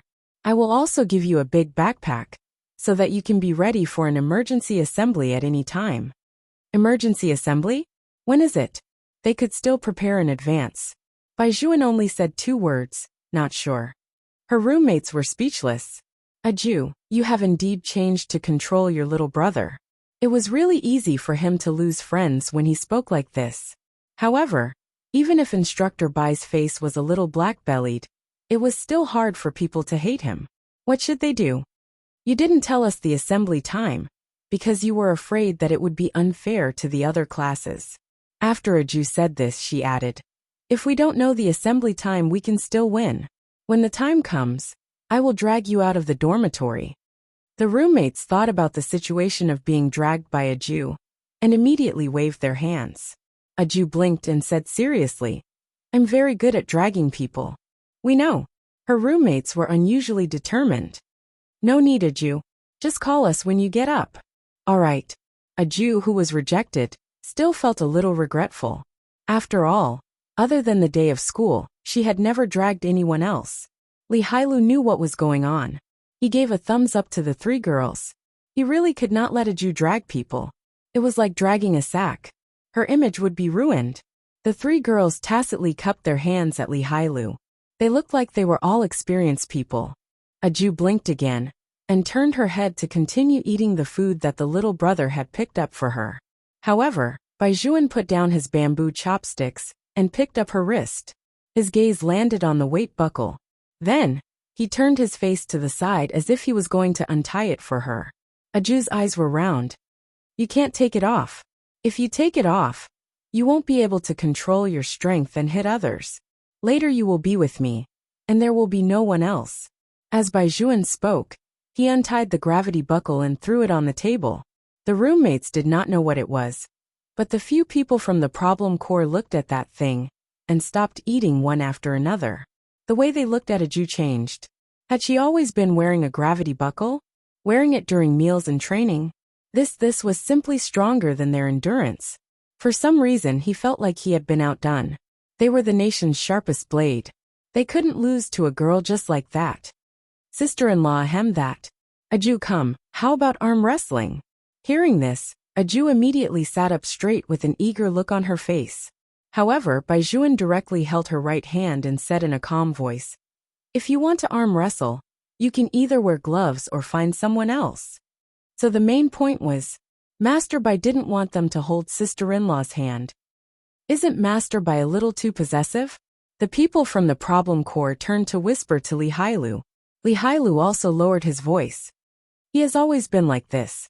Back then, Shaolin had given a Jew some gifts, but he could also throw them all back in the blink of an eye. All of Baijuan's emotional fluctuations were used on a Jew, whether it was good or bad. The problem core still did not dare to provoke Baijuan. After hearing Li Hailu's words, they silently withdrew their hands. A Jew was still seriously asking for a fight. "It's not convenient in the canteen today. We'll fight after the military training is over." A girl had already asked them to fight like this, so of course they had to agree. Okay. Baijuan actually did not stop them. Instead, he smiled meaningfully. When they really fought in the future, the problem core finally knew what Baijuan was smiling about at that time. The 4 of them could not even defeat a little girl. They were even dizzy from the fall. They had lost all their face. As expected, one could not judge a book by its cover. In the future, they would not dare to casually fight with girls anymore. What kind of girl was gentle and lovely?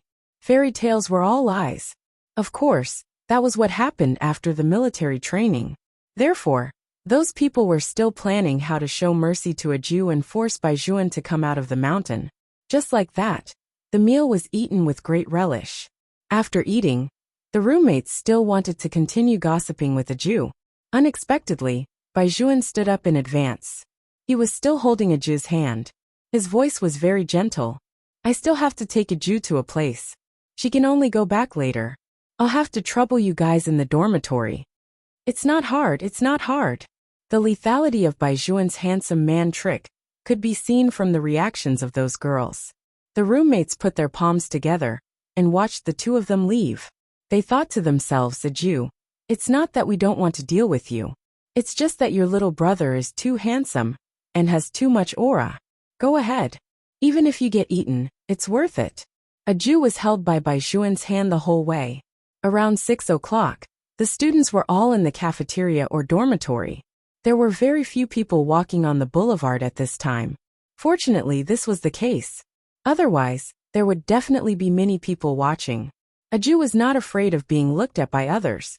Although university was much more free than high school, she still did not want Baijuan to be affected in any bad way. After passing through the school boulevard, they were outside the school. Little brother, where are we going?